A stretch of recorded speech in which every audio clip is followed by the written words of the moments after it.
He watched a woman get dragged into a van in broad daylight, and his 7-year-old daughter was the reason he couldn't walk away. Nathan Cross had spent 12 years killing people for his country and another 3 trying to forget how easy it had been. He was done with all of it, done with the violence, the orders, the body counts. He just wanted to buy his kid a birthday cake and go home. But the parking lot of a Tucson strip mall had other plans, and when his daughter grabbed his sleeve and said, "Dad, please help her," every wall he'd spent 3 years building came down in about 4 seconds flat. If this story moves you, hit like and drop a comment with the city you're watching from. I want to see how far this one travels. The shopping list had 7 items on it. Nathan Cross knew this because he'd written it himself. In the cramped handwriting his daughter Lily had once told him, looked like a doctor who was also mad about something. Milk. Bread. The specific brand of orange juice that Lily would drink, and the other brand that she absolutely would not. A distinction she had explained to him with great seriousness on 3 separate occasions. Strawberries because her birthday was 4 days away, and she wanted strawberry cake, not chocolate, a reversal from last year that she said was because she had changed as a person. String cheese. And something for dinner that wasn't, as she put it, sad chicken again. It was a Tuesday morning in late October, bright and dry the way Tucson mornings always were. The sun already doing real work at 9:30. Nathan had let Lily pick the radio station on the drive over, which meant 20 minutes of something that wasn't quite pop and wasn't quite country, but had a lot of feelings about both. She'd sung along to parts she knew and invented lyrics for the parts she didn't, unbothered by accuracy, and Nathan had kept his eyes on the road and thought about nothing in particular, which was the best he could usually manage. That was the life now. Grocery lists and school drop-offs and arguments about bedtime that he lost more often than he won. 3 years out of the Navy, 18 months in Tucson, and the days had started to feel like something he could actually live inside rather than just survive. It wasn't what he'd imagined for himself at 22, signing the papers that would turn him into the kind of soldier most people didn't know existed. But at 40, with a daughter who changed her birthday cake preferences based on personal growth, he wasn't sure what he'd imagined mattered much anymore. Lily was walking beside him across the parking lot of the Mesquite Junction shopping center, holding his hand because she'd decided this morning that she wanted to, not because she needed to, a distinction she was very particular about. She was wearing her purple sneakers with the Velcro straps and a t-shirt with a cartoon fox on it that she'd picked out herself, and she was telling him about something that had happened at school involving a kid named Brody and a misunderstanding about whose pencil case was whose, a story that had apparently been building for 3 days and was only now reaching its resolution. And then Mrs. Calloway said it was actually mine the whole time, Lily said, because my name is on the inside in permanent marker. Smart, Nathan said. I know, you told me to do that. I did. You were right. She said it like it cost her something. Don't make it weird. Nathan almost smiled. The parking lot was maybe 2/3 full, ordinary Tuesday morning traffic, the kind of crowd that didn't notice itself. A woman loading groceries into a minivan. 2 guys in paint-spattered clothes leaning against a truck, eating from a fast food bag. An older man walking a small dog that was pulling very hard toward something that had interested it near the cart return. Nathan wasn't running threat assessments anymore. He'd worked hard to stop doing that. His therapist back in San Diego had called it hypervigilance and had given him exercises to manage it, ways to redirect the pattern recognition that combat had carved so deep into his brain that it had started operating without his permission. He'd gotten better at it. Most of the time now, a parking lot was just a parking lot. He saw the van because Lily stopped walking. She didn't say anything. She just stopped, and her hand tightened in his, and Nathan looked up from the shopping list he'd been reviewing in his head and saw what she was looking at. The van was white, nondescript, parked at the far edge of the lot near the side entrance of the strip mall. A panel van, the kind plumbers drove, the kind that had no rear windows and said nothing about itself. Nathan might not have given it a second look. But there was a woman at the van's side door. She was being held there. Nathan processed it in pieces. The way her body was angled wrong, leaning back against the vehicle with a posture that wasn't relaxed, that was braced. The hand on her arm, belonging to a man standing very close to her, too close, the grip visible even from 40 feet away. A second man near the front of the van, facing outward, not looking at them, but not relaxed either. The woman was maybe early 30s, dark hair, dressed like someone who'd been going to an office, blazer, slacks, heels that were wrong for whatever was happening to her right now. She was talking. Nathan couldn't hear what she was saying, but he could see her mouth moving and he could see the quality of her face, which was the face of someone who was terrified and trying very hard not to look like it. "Dad," Lily said quietly. "I see it," he said. The man holding the woman's arm glanced around the parking lot. Routine scan. Nathan looked away before the man's eyes could reach him, a reflex that came back without thought, and felt Lily's fingers tighten again. "Is she okay?" Lily whispered. Nathan was already doing the math he'd promised himself he wasn't going to do anymore. Two men visible. Van doors open on the side. Third actor possibly inside, possibly not. 40 feet of open asphalt, bright daylight, other people in the lot, but none of them looking in the right direction. The woman hadn't screamed, which meant either she'd been told what would happen if she did, or she was trying to handle it herself, or both. The man holding her arm said something and pulled. She resisted, briefly, and he pulled harder, and Nathan saw her feet shift and scramble on the asphalt, and he understood that whatever was about to happen was going to happen in the next 30 seconds. "Stay here," he said to Lily. "Dad, right here. Don't move. You understand me?" Lily looked up at him. She was 7 years old, and she had her mother's eyes, that particular shade of brown that always looked like it was thinking about something you hadn't said yet. She looked at him, and she looked at the van, and she looked back at him, and then she said very quietly, "Dad, please help her." He'd already been moving before she finished the sentence. Nathan had left the SEALs with a body full of scar tissue and a head full of things he hadn't asked to keep.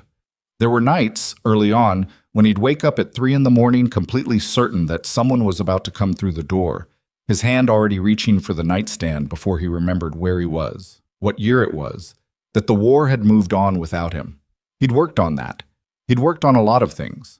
What he hadn't been able to work on, what no amount of therapy or quiet mornings or grocery lists had touched, was the part of him that had been built by 12 years of operating in places where being slow meant being dead. That part didn't sleep. It just waited. It came back now without ceremony.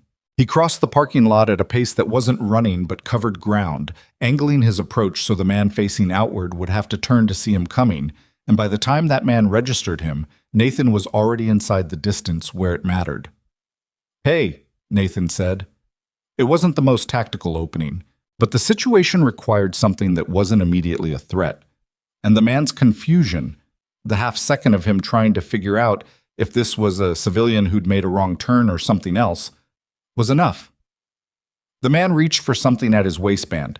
Nathan closed the remaining distance and hit him twice, fast and practical. The kind of strikes that had names in the training manuals, but in real life were just points of maximum effect applied in the right order. The man went down before the thing at his waistband cleared the holster.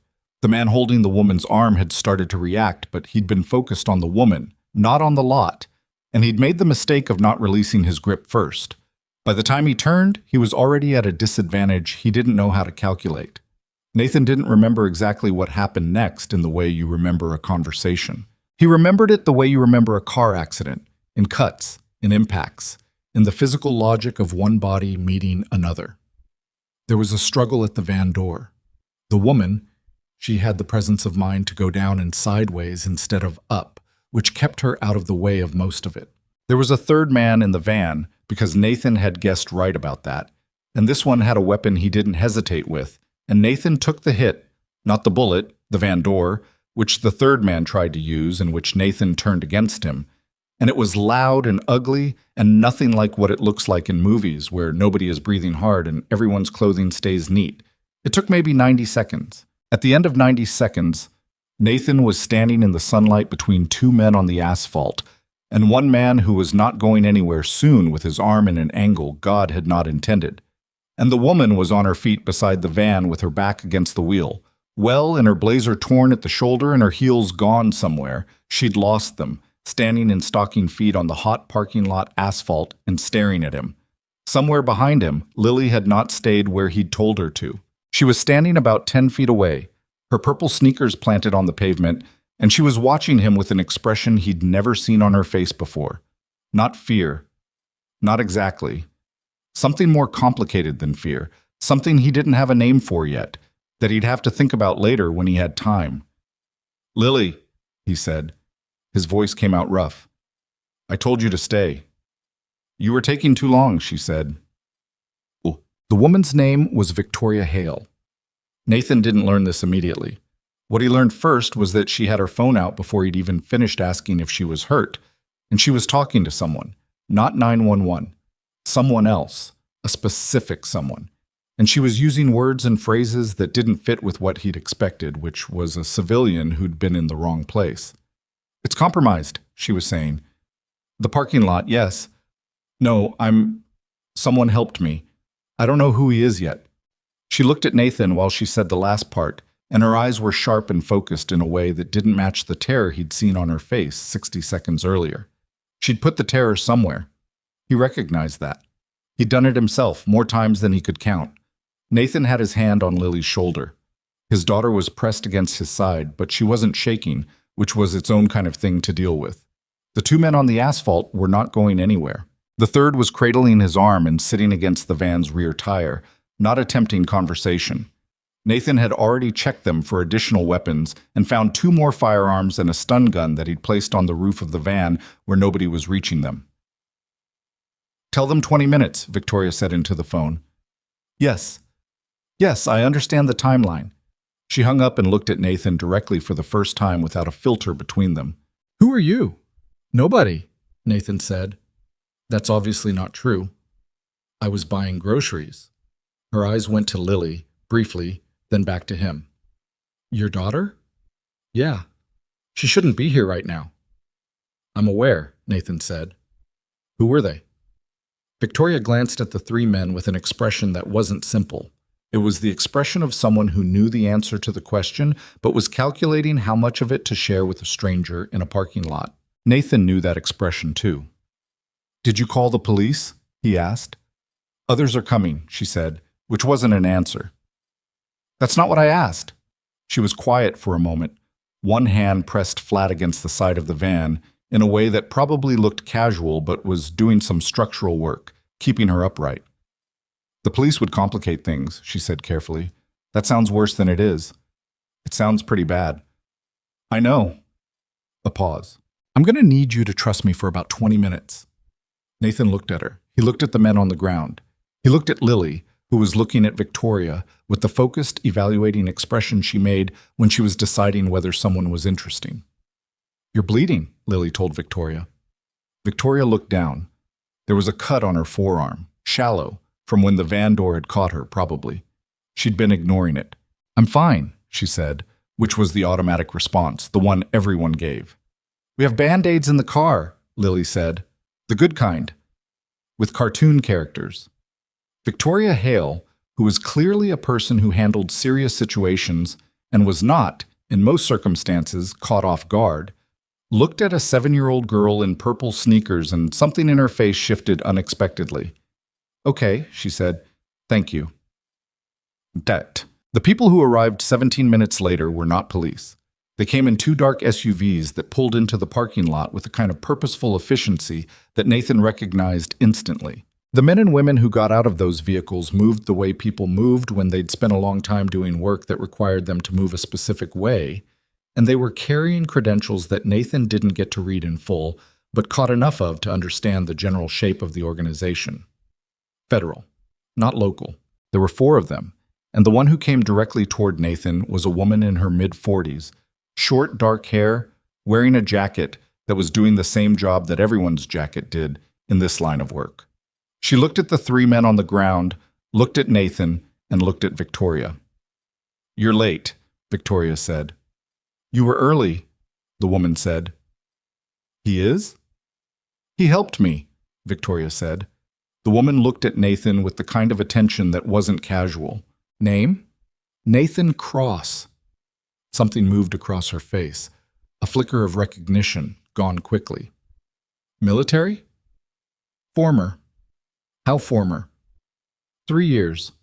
She nodded, slowly, like she was filing something. "Mr. Cross, I'm going to need you to stay available for a conversation. Can you do that? I have a daughter with me. I can see that.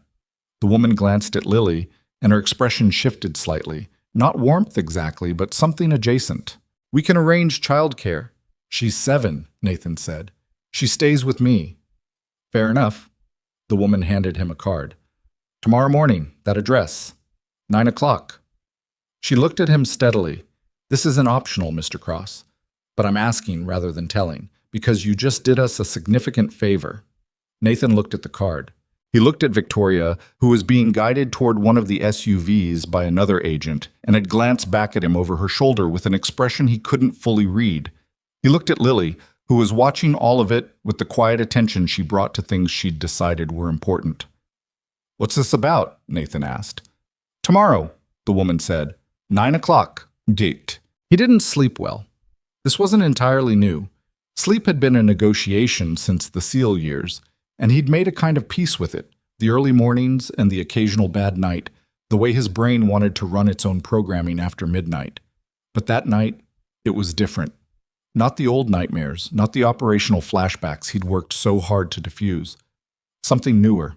He lay in the dark in his bedroom in the house he'd rented on a quiet street in a neighborhood that had a hardware store and a decent breakfast place and a park 3 blocks away where Lily had made 2 friends. And he thought about a woman standing in stocking feet on hot asphalt, and about 2 men who were going to wake up in the morning in federal custody, and about the card on his nightstand with a Phoenix address. He thought about the way his body had just remembered what it was. That was the part he was having trouble with.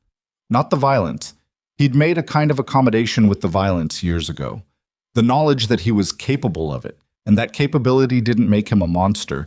It just made him a person who'd been built for certain things. He'd accepted that. He'd accepted the guilt attached to it, the complexity of it, the way it didn't fit cleanly into any moral framework he'd tried to put it in.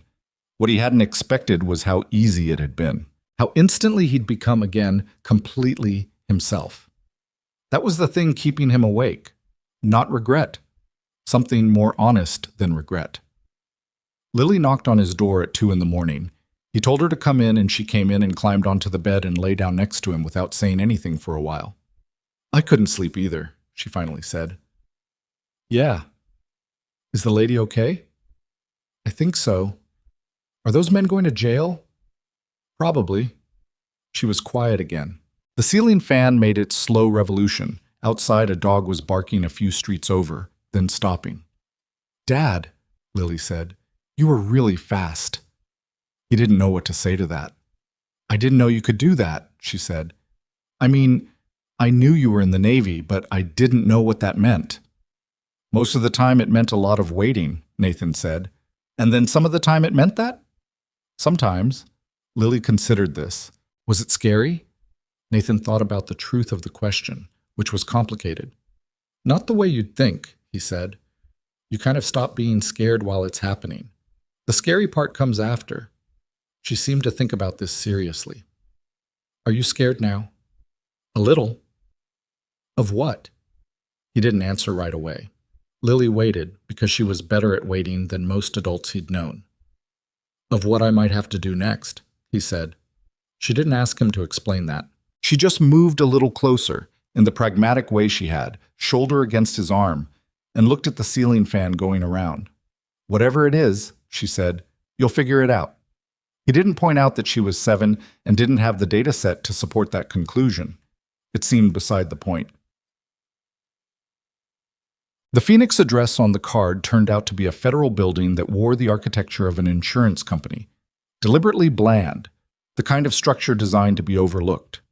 Nathan drove up from Tucson with Lily in the back seat, asking questions he mostly deflected, and he found a parking structure and a lobby and eventually a conference room on the 4th floor where the woman from the parking lot was waiting with 2 other people he didn't know yet.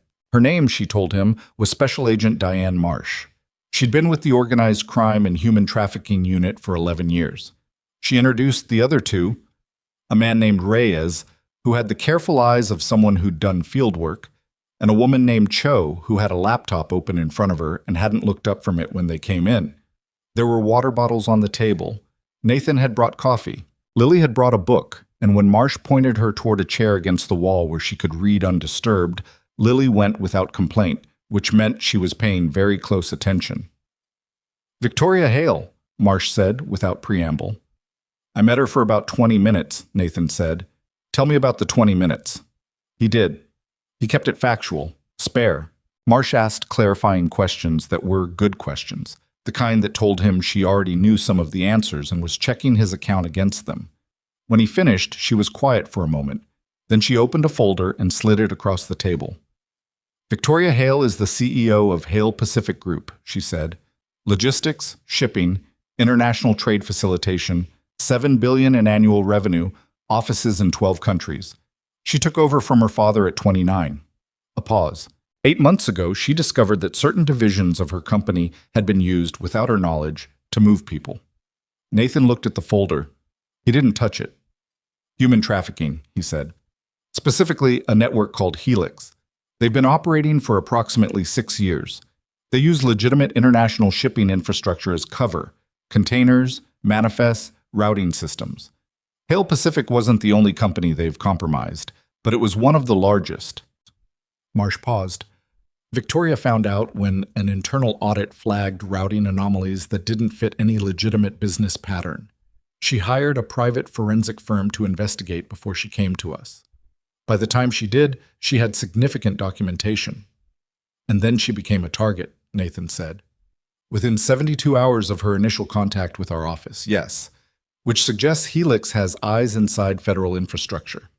Marsh said it without particular emotion, the way you say things you've had time to be angry about and have moved past the anger. "We've been very careful about who knows what since then. Yesterday's attempt was the third." Third? Nathan thought about the van in the parking lot, about the professionalism of the men, about the fact that they'd moved in broad daylight. "They're not worried about exposure," he said. "No," Marsh agreed, "which tells you something about how powerful they think they are." Nathan leaned back in his chair. Across the room, Lily had her book open, but he could see her eyes weren't moving across the page. "What do you want from me?" he asked. Marsh looked at him steadily. "Your file," she said, "is significant. Special Operations Development Group. Combat deployments across 3 theaters. Mission profiles that I'm not going to discuss in this room because they're still classified above my clearance." She paused. "What I can tell you is that the tactical component of what we're building requires expertise that our field teams don't have at the level we need. We're looking at simultaneous operations, multiple sites, coordination under variable conditions, hostage situations with high civilian casualty risk." "I'm a civilian," Nathan said. "I own a house. I buy groceries." You were a civilian yesterday," Marsh said, "and you neutralized 3 armed professionals in 90 seconds in a public parking lot without any civilian casualties." She let that sit for a moment. "We're not asking you to re-enlist. We're asking you to consult, advise on tactical planning, potentially assist in operations with appropriate support." "My daughter is 7. "We're aware of your family situation." "Then you're aware that I made her a specific set of promises when I got out." Nathan kept his voice level. "About what her life would look like. About what my life would look like." "I'm aware," Marsh said, "and I'd be telling you something less than the truth if I said I didn't understand why those promises matter." She leaned forward slightly. "I'm also going to tell you something else. Those men yesterday were not a random team. They knew where Victoria Hale was going to be and when. That level of operational intelligence means they have sources." She looked at him. "Your daughter's name is in the parking lot security footage. Your face is on 3 cameras. We can manage your exposure to a degree, but Helix already knows someone interfered with their operation, and they're very good at identifying people." Nathan felt something cold settle in his chest. "You're saying she's already in it," he said. "I'm saying that whether you walk out of this building or you sit down with us, Lily Cross is connected to what happened yesterday. The difference is whether the people working against Helix have access to your capabilities." Marsh held his look.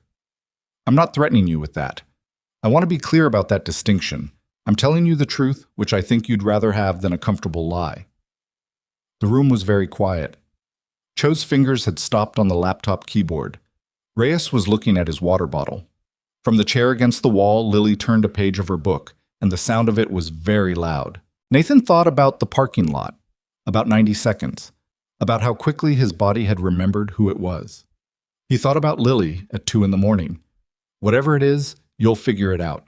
He thought about a woman standing in stocking feet on hot asphalt and the 3 more women and children who might be in a shipping container somewhere right now because nobody had been in the right parking lot at the right time. I want resources for Lily's protection, he said. Real resources, not symbolic. Done, Marsh said. I want to be read in on everything relevant to the tactical picture. Not what you think I need to know. Everything.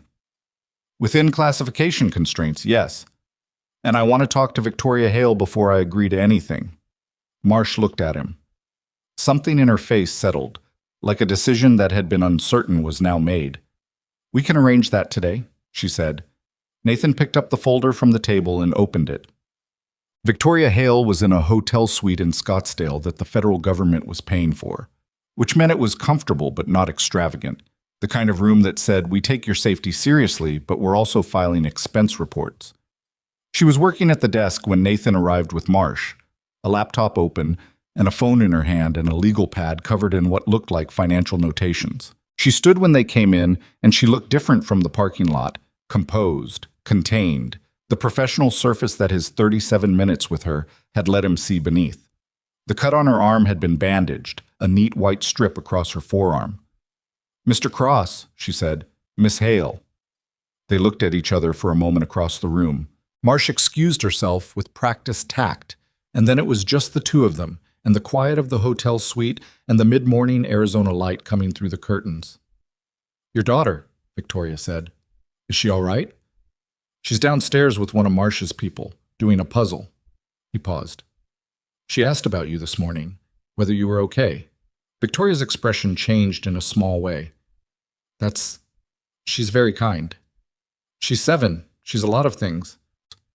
Nathan took the chair she gestured to, and she sat back down at the desk chair, angled toward him. I wanted to hear this from you rather than a briefing. What you found, what it means, what they want.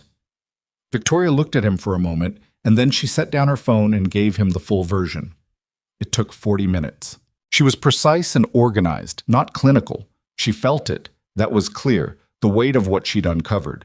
But she kept the feeling separate from the information, which was a skill. The forensic audit, the routing anomalies, the manifests that didn't add up. The specific cargo designations that shouldn't have existed. The payments routed through 6 layers of shell companies. The photographs from a warehouse outside Manila that she'd received from the private investigators and had not, she said quietly, been able to stop seeing. How many? Nathan asked. In documented cases? Hundreds? Over 6 years. She paused. The investigative team believes the actual number is higher, significantly higher. Nathan was quiet for a moment. And they tried to take you 3 times? Yes. Because you have the documentation. Partly, she looked at him steadily. Partly because if I'm alive and credible and in front of a federal court, I'm a cooperating witness who can walk them through every layer of what they did inside my company. I know the systems. I know where the records are. I can explain it in a way that makes it clear to a jury. She paused. I'm more dangerous alive than the documents are because I can interpret them. And the documents, where are they? Distributed, multiple secure locations, physical and digital, with enough redundancy that destroying me wouldn't destroy the case. She said it matter-of-factly, the way you said things you'd had to make arrangements about and had made peace with. But they don't know that for certain, or they didn't until now. Nathan looked at the bandage on her arm. You're scared, he said. It wasn't a question. Constantly, Victoria said. I find it's better not to pretend otherwise. It doesn't help. No, Nathan agreed. She looked at him with the sharp, evaluating attention she'd had since the parking lot. Why are you here? She asked. Marsh told me what she's asking, but you could have said no. Yesterday you were buying groceries. I was, he said. So why? Because I was there, Nathan said simply. And I helped you. And now this is the situation. Those are the facts. He paused. I spent 12 years in the Navy because I was built for something. And I've spent 3 years trying to be built for something else. He looked at his hands. I'm not sure I was entirely successful. Victoria was quiet. If I do this, Nathan said, I need to know that the people running it understand what it's going to cost. In resources, in time, in risk, in what it does to a little girl's life. He looked up. I'm not asking you to feel bad about that. I'm asking you to understand it.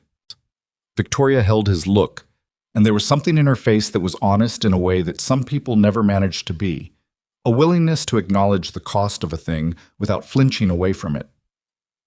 I understand it, she said quietly, and I won't pretend I don't. Nathan nodded. He thought about the orange juice, the specific brand, the argument that wasn't an argument about strawberry cake. The way Lily had said, whatever it is, you'll figure it out, like it was simple, like she had that kind of faith in him and it was just a fact about the world. He thought about hundreds. He thought about higher, significantly higher. All right, he said. Outside, the October sun was burning through the curtains, hot and indifferent and very bright. And somewhere downstairs, his daughter was doing a puzzle and not thinking about any of this. And Nathan Cross sat in a hotel room in Scottsdale, Arizona, and made the decision that was going to cost him more than he could calculate yet. He just didn't know how much more. Not yet. The first thing they did was move Lily. Nathan had 3 hours to pack what mattered. Clothes, her stuffed rabbit that was missing one ear and had been named Gerald for reasons she'd never fully explained, her library books because they were due Friday, and she was worried about the fines, her school backpack, and get her into a car that Marsh had arranged, driven by a woman named Paulson who had the easy manner of someone trained to be calm in situations that weren't. Lily asked where they were going. Nathan said somewhere safe for a little while. Lily asked how long a little while was. Nathan said he didn't know yet, which was the truth, and Lily looked at him with the expression she made when she knew he was giving her the edited version of something and had decided to accept it anyway. Is Gerald coming? She asked. Gerald's already in the bag. Okay, she said. Okay. He watched the car pull out of the hotel parking structure and kept watching until it was gone. And then he stood in the concrete dark for a moment with his hands in his pockets and didn't let himself feel any of it yet. There would be time for that later, or there wouldn't. Either way, it wasn't useful right now. Marsh was waiting for him at the elevator. She'll be at a property outside Sedona, she said. Paulson and 2 others. The property's not in any federal database. It belongs to a private trust, bought clean 3 years ago for exactly this kind of use. Nobody from Helix finds it unless someone tells them where it is. And the number of people who know where it is? 5, including you and me. Nathan pressed the elevator button. You said they have sources inside federal infrastructure, which is why this property isn't in federal infrastructure, Marsh said. I learned a long time ago that the answer to a leak problem isn't plugging leaks. It's keeping certain water out of certain pipes entirely. She looked at him sideways. You're going to have to trust something here, Cross. At some point the math stops working if you don't. I trust Lily's safety, he said. I'm still working on the rest. Marsh made a sound that might have been approval. The elevator opened and they rode up in silence, and Nathan thought about Gerald, the one-eared rabbit sitting in a bag in the back of a car, and about a 7-year-old girl who'd said okay twice when she was scared because she'd learned that from somewhere, and he knew exactly where. The working space Marsh had established occupied most of the 4th floor of the federal building in Phoenix. 3 connected conference rooms with the dividing walls folded back, maps on surfaces that were usually whiteboards, a server rack in the corner that Cho seemed to live near like it was generating heat. There were 8 people on the core team, not counting Nathan and Victoria, and they'd been at it for several months already, building a picture of Helix from the outside in. What Victoria had brought them was the inside out. Nathan spent the first 2 days reading. Marsh gave him files that were heavy enough to make the table groan slightly when she set them down, and he worked through them with the methodical patience that the teams had drilled into him years ago, when the ability to absorb operational intelligence quickly and completely was the difference between a mission that worked and one that didn't.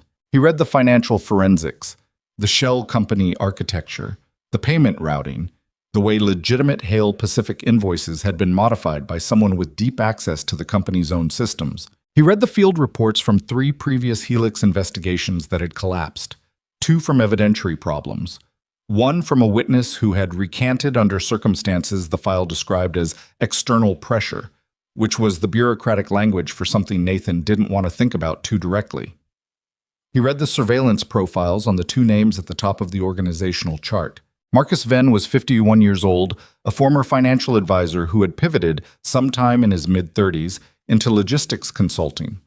The pivot had been smooth enough that nobody had looked closely at it for years. He ran the financial architecture of Helix from a compound outside Flagstaff, not a conspicuous compound, not the kind that looked like it was trying to be a fortress, just a large private property with perimeter security and good sightlines that could be explained away as standard wealthy person precaution. He drove a reasonable car. He attended charity dinners. His public profile was unremarkable. Cassian Drail was different. Drahl was 44 and operated the logistics side, the actual movement operations, the coordination of shipping routes, the management of the human infrastructure that kept Helix's cargo invisible. He'd spent time in private military contracting before appearing in Helix's orbit, and the surveillance file on him had more gaps in it than a file this thick should have, which told Nathan that Drail had been careful for a long time and in a very specific way. What happened to the previous teams that went after these two? Nathan asked Marsh on the evening of the second day. Marsh was quiet for a moment, which was its own answer. The first Helix investigation, she said finally, identified Venn 3 years ago. Built a partial financial case. 6 weeks before they were going to move, the lead analyst on the case had a car accident. He survived. The case materials were in the vehicle. She paused. The second investigation got further. 2 of our people had been building a source relationship inside one of Helix's distribution operations for almost a year. The source disappeared. Our people were pulled for their own safety. Another pause. The third, that was the recanted witness, took us another 8 months to rebuild to where we were before. Nathan set down the file he was holding. And now? And now we have Victoria, Marsh said, and what she brought us. And you. She looked at him steadily. And we're moving faster than before, which means less time for them to counter, but it also means less time for us to get it right. What's the timeline? We want to be operational in 3 weeks. Nathan thought about that. 3 weeks to turn paper intelligence into something you could actually execute against multiple sites simultaneously. 3 weeks for Helix to figure out who'd disrupted the parking lot operation and start tracing backward. Show me the site maps, he said. Victoria came in each morning at 8 and left each evening at an hour that varied but was never reasonable. She worked with Cho on the financial architecture, translating the company systems knowledge into evidence chains that could survive a prosecution. And she worked with Reyes on the logistics intelligence, walking him through the shipping route modifications that had made Hail Pacific a useful tool for Helix without triggering the internal audits that should have caught it sooner. Nathan watched her work the way you watched anything that surprised you, with attention that was trying to figure itself out. She was precise, and she was fast, and she had the particular quality of someone who'd built something significant and knew every room of it, who could navigate complex organizational structures with the ease of long familiarity. She also had, he noticed, a way of catching herself when she was about to trust something too quickly, a brief pause, a recalibration, that he recognized as the residue of finding out you'd been betrayed from inside the thing you'd built. On the third day, she came into the section of the room where Nathan had set up his tactical workspace, the site maps, the personnel profiles, the operational parameters, and she looked at what he was doing with the careful attention she gave most things. The Flagstaff compound, she said. Venn's property. Yeah, I've been there. She said it flatly, without drama. Not knowing what it was. A business dinner, about 14 months ago. He invited me under the pretense of discussing a partnership proposal. She paused. The dinner was fine. The proposal was legitimate. I said I'd think about it. Another pause. Now I understand why he wanted to see if I was looking at him. Nathan looked up from the map. Was he? Was he what? Looking at you, like he was checking something. She thought about it. I didn't read it that way at the time. Now, she stopped. Now I can't trust my retrospective read of anything involving these people, because I know I was wrong about things I was certain of. That's its own kind of disorienting. What was the property like? Nathan asked. Not to push, but because the satellite imagery only told you so much, and someone who'd been there was worth a real conversation. Victoria sat down across from him and looked at the map. The main house is at the center of maybe 40 acres. There's a perimeter road. I didn't see it, but I noticed the sight lines when we drove in. The way the trees are thinned in intervals. The guest house is northeast of the main structure, maybe 150 meters. There was a building I assumed was some kind of storage or maintenance facility behind the main house that we were steered away from. She paused. There were 4 men on the property I identified as security, but they were positioned in a way that suggested more. The ones I saw were visible on purpose. Decorative, Nathan said. Exactly. He made a notation on his map. How many people at the dinner? 8 guests, plus Van and 2 people who seemed to be his staff. One of the staff, a woman, late 30s, was not staff. Victoria met his look. I don't know what she was, but she was paying the kind of attention that staff don't pay. Nathan added another note. Good detail, he said. She looked at him. I've been going over every interaction I've had with Ven's operation for a year, trying to figure out what I missed and what was deliberate misdirection and what was coincidence. There's a lot of detail. I'll take all of it, Nathan said. She nodded and pulled a chair in, and they spent the next 2 hours going through it, him asking questions, her answering them with the precise recall of someone who'd spent months examining the same memories under a forensic lens. It was work. It was good work, the kind that built a real picture rather than a theoretical one, and Nathan found himself with a respect for the quality of her mind that wasn't about the circumstances or the situation, but just about what she was. At one point she stopped and looked at him mid-sentence and said, You're not just doing logistics, are you? What do you mean? You're building a tactical approach. The questions you're asking, you're looking for access points, cover positions, how long a team would need from the perimeter to the main structure. She looked at the maps and then at him. You're planning to be there. Someone with tactical experience needs to be at each site, Nathan said. Marsh told me you'd be consulting, advising. Plans change, he said. She looked at him for a long moment. Does your daughter know that? The question landed in a way he hadn't quite prepared for. He kept his expression level, which was a thing he was good at, and said, My daughter knows I'm helping with something important. That's not what I asked, Victoria said. No, he said. It's not. She looked at him for another moment and then looked back at the maps. They were both quiet.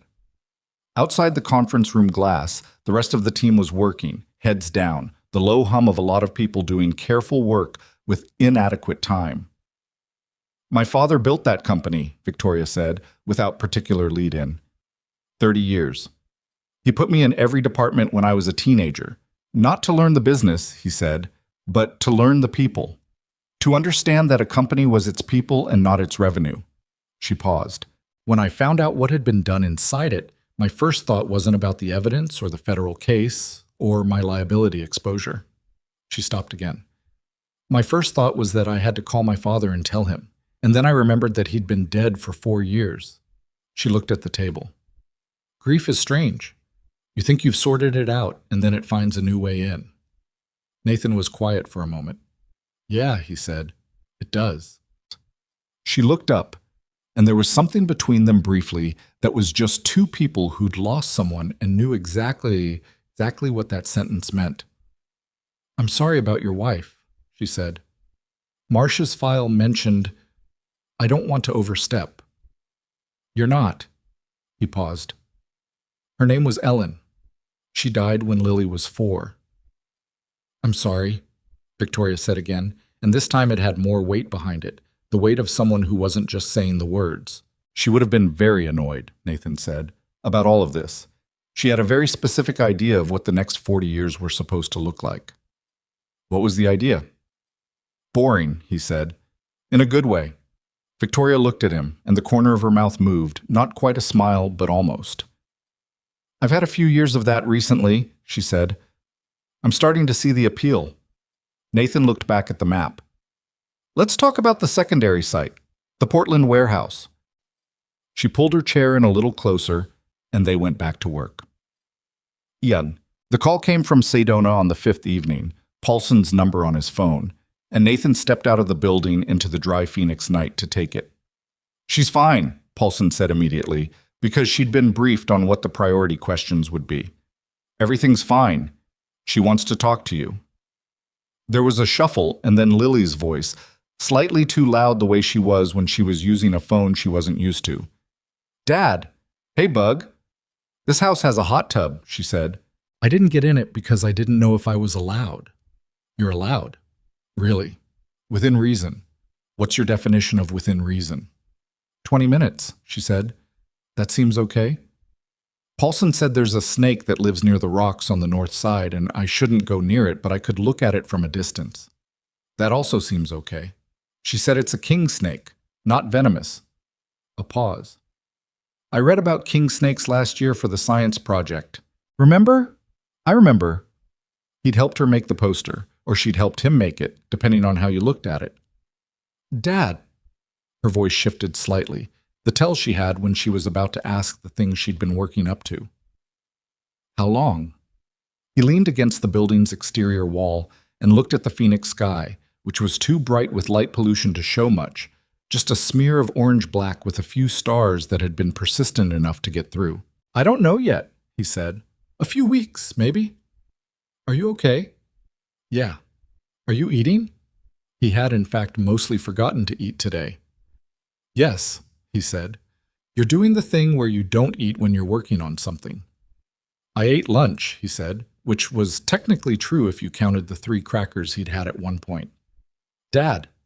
"I'll eat dinner, I promise." Silence for a moment, the faint sound of the property around her, some wind, the quality of open space. "Gerald fell behind the bed," she said. "I got him out, but he has a dust bunny on him now. I cleaned it off." "Good." "I miss you," she said simply, without making it too big. "I miss you too, Bug." He said it into the phone and meant it in a way that was almost physical, a kind of pressure in his chest that he'd learned to carry and that hadn't gotten easier with practice, just more familiar. "Okay," she said. "Come home soon." "Yeah," he said. "I'm working on it." The breach happened on day 8. Nathan was in the building at 6:30 in the morning. He'd been coming in early because the early hours were quiet and the maps didn't argue with him, when Cho looked up from her monitors and said very quietly, "We have a problem." The problem was a federal database query. Someone, using credentials belonging to an agent in the Bureau's El Paso field office, had run a search on the Mesquite Junction parking lot incident. The El Paso agent's credentials had been used from an IP address in Phoenix. The El Paso agent was currently, Cho verified in approximately 90 seconds, on a fishing trip in northern New Mexico with no cellular connection. "They found me," Nathan said. "They found the incident," Marsh said, who'd arrived in the room within 4 minutes of Cho's alert. "The connection to your name is in the report that went into the system 9 days ago. Standard incident documentation." She looked at him with controlled tension. "We kept your address off it, but your name is there, and now they know a retired SEAL named Nathan Cross disrupted their operation."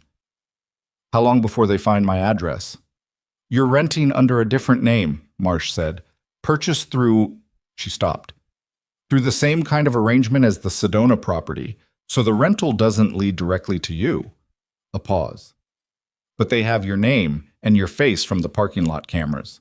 And they have resources." "A week," Reyes said from the corner without looking up from what he was working on. "Maybe less if they use facial recognition on public databases." "Can we intercept that?" Nathan asked. "We're working on it," Cho said, which meant she was already working on it and hadn't needed to be asked. Marsh looked at Nathan. "Lily's location is clean," she said. "That information doesn't exist in any system they can touch." "Make sure," he said. "Already done." She held his look. "I know what matters most here." Nathan stood at the map table and looked at the operational timeline they'd been building and thought about a week, maybe less. He thought about the gap between where they were and where they needed to be. 3 weeks had seemed tight. 1 week was something else. "We need to accelerate," he said. "That introduces risk." "Everything introduces risk," Nathan said. "The timeline changed. We work with what we have." Marsh looked at him for a moment, and then looked at Reyes, and at Cho, and back at Nathan. Something passed between all of them, an acknowledgement of a gear shifting. "All right," she said. "Show me what you need." He'd been building the tactical framework for 8 days. He knew where the vulnerabilities were, where the intelligence was thin, where they'd need to improvise versus where they could prepare. He started going through it, and the team leaned in, and the morning moved the way working mornings moved when the stakes were clear enough to burn off everything else. Fast, focused, and with the particular kind of energy that came from people who understood what was in the balance. Victoria arrived at 8 and read the room before anyone explained it to her, the way people who were paying attention read rooms. "What happened?" she said. Marsh told her.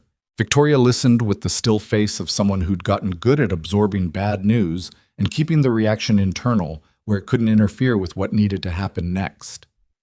"The Flagstaff site," Victoria said when Marsh finished. "Ven's compound. If they've identified Nathan and they're accelerating their own timeline, they'll move assets," Nathan said. "The question is where." "Drayle," Victoria said. She was looking at the map. "If Ven decides the Flagstaff operation is exposed, his first call is to Drayle. Everything that can move gets consolidated. They've done it before. There are routing records in what I brought that show 2 instances where an operation was compressed in response to a perceived threat." "Where do they consolidate to?" Reyes asked. "The second time, based on the routing, the traffic went to a distribution hub in the Sonoran side of the border corridor." She was looking at a map now, not for herself but for Nathan, pointing at a region rather than a specific location. "I don't have a property address, but the traffic volume passed through a logistics broker that Helix has used repeatedly. It's in the files." "It's in the files," Cho confirmed, already pulling it up. "If they move there," Victoria said, "it changes the approach. It's a harder site than Flagstaff. More people, more compartmentalization, and it's in a zone where federal jurisdiction gets complicated." "How complicated?" Nathan asked. "Coordination complicated," Marsh said. "Not impossible complicated. But it adds time we don't have," Nathan finished. The room was quiet for a moment, the specific quiet of a problem that had just gotten harder, sitting in the space while everyone processed its new shape. Nathan looked at the operational map. He looked at the timeline they'd been building. He looked at the names at the top of Helix's structure and thought about routing records and consolidated assets and sites that were harder than the original plan. Then he pulled the map closer and started redrawing the approach from the point where the original assumptions had stopped being true. "Okay," he said. "Here's what changes." The call he didn't want to make came on day 10. He made it from the parking structure again, because the parking structure had become the place he went when he needed to be outside but didn't want to be observed being outside. He sat on the hood of a car that wasn't his and dialed a number he'd dialed very rarely in the 3 years since he'd left. It rang 4 times and then a voice said, "Well, hell." "Hey, Marcus," Nathan said. Marcus Webb had been Nathan's teammate for 6 years in DevGru, which was a thing they never said out loud in conversation. He was 43 now, living outside Albuquerque, supposedly retired and, according to his own account, teaching himself to make furniture, which was going fine, except that all the furniture came out slightly asymmetrical. He was also one of 3 people Nathan had told when he'd set up the Sedona property arrangement, because Marcus was the kind of person you told things that mattered. "You called," Marcus said. "So either you need something or you're dead, and if you were dead, you wouldn't be calling." "I need something," Nathan said. "Obviously." A pause. "How bad is it?" "It's a trafficking network with federal backup and an accelerated timeline in a compound in the Arizona desert that I need to hit with people I can trust." Silence for a moment, the sound of something wooden being set down. "How many people?" Marcus asked. 2, maybe 3, plus me. People who can operate in a dynamic environment with civilian protection constraints." "Dynamic environment," Marcus repeated. "Yeah. How civilian is the civilian protection?" "The hostage count at the primary site is estimated between 30 and 60, Nathan said. So very civilian." Another pause. "Timeline?" "Days, maybe less." Marcus was quiet for longer this time. Nathan waited because Marcus thought in straight lines and didn't like being hurried on the straight lines. "I can make 2 calls, Marcus said finally. "Boone's in Tucson. He's been out 18 months and he's going to say yes before you finish asking. Yara's in Denver and she's going to want details that I'm not going to be able to give her, but she'll come anyway." "Boone and Yara," Nathan said. "They're the 2 I trust for this kind of work," Marcus said. "The kind where the rules are mostly real but not entirely. And you can't afford to be wrong about who you're standing next to. I know, that's why I'm asking you. Nathan. Marcus's voice shifted, lost the efficiency. Lily's okay. She's in Sedona. She's safe. You sure? As sure as I can be. Marcus made a sound that was thinking and something else underneath the thinking. I'll make the calls tonight, he said. We'll come to you. I'll send you what I can send you. Send me what matters, Marcus said. I'll figure out the rest when I see the ground. Nathan sat on the hood of the car in the concrete dark and didn't say anything for a moment, because there wasn't anything that needed to be said that the silence wasn't already handling. How's the furniture, Musts? He asked. Slightly crooked, Marcus said. But it holds weight. That's what matters, Nathan said. Yeah, Marcus said. It is. And then, without making it a moment, see you in a few days. Don't get shot before then. I'll try, Nathan said, and hung up, and sat in the parking structure for a little while longer before he went back inside to keep working. The clock was running. Somewhere in Arizona and across the logistics routes that Helix had spent 6 years building, people who knew how to disappear were making decisions about what to move and where to move it, and how quickly. And Nathan Cross was 3 weeks out of his depth and about 10 days past the point where turning back was a real option. He climbed off the hood of the car and went back to the elevator and went upstairs and got to work. Marcus Webb arrived on day 12 driving a truck that looked like it belonged to someone who fixed irrigation systems, which was probably the point. He came alone.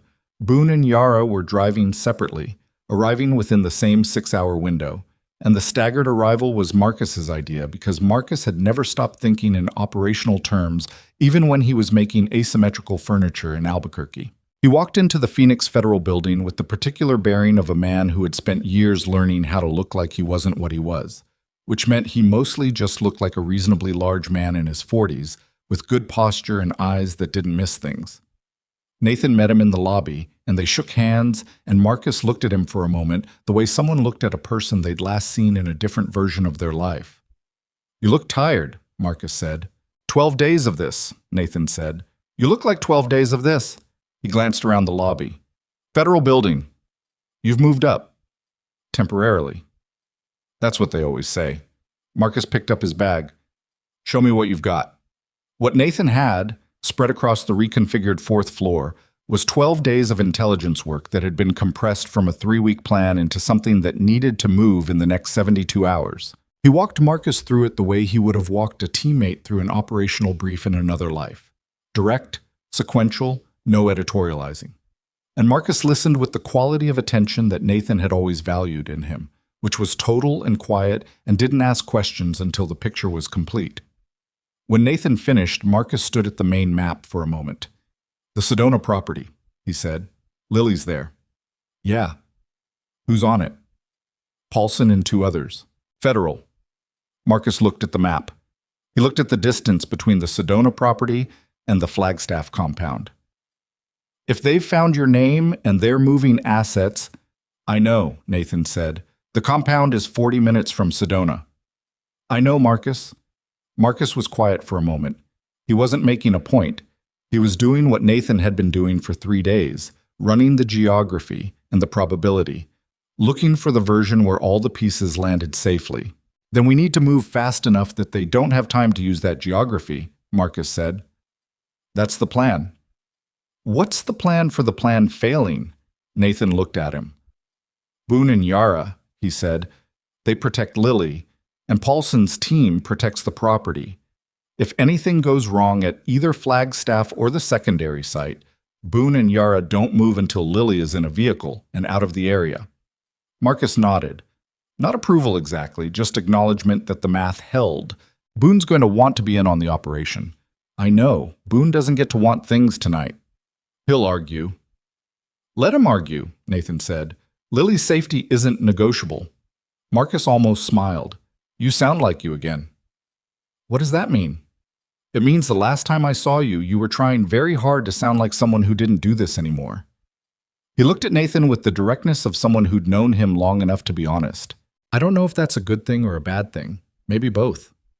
Nathan didn't answer that because he didn't have an answer that wasn't complicated.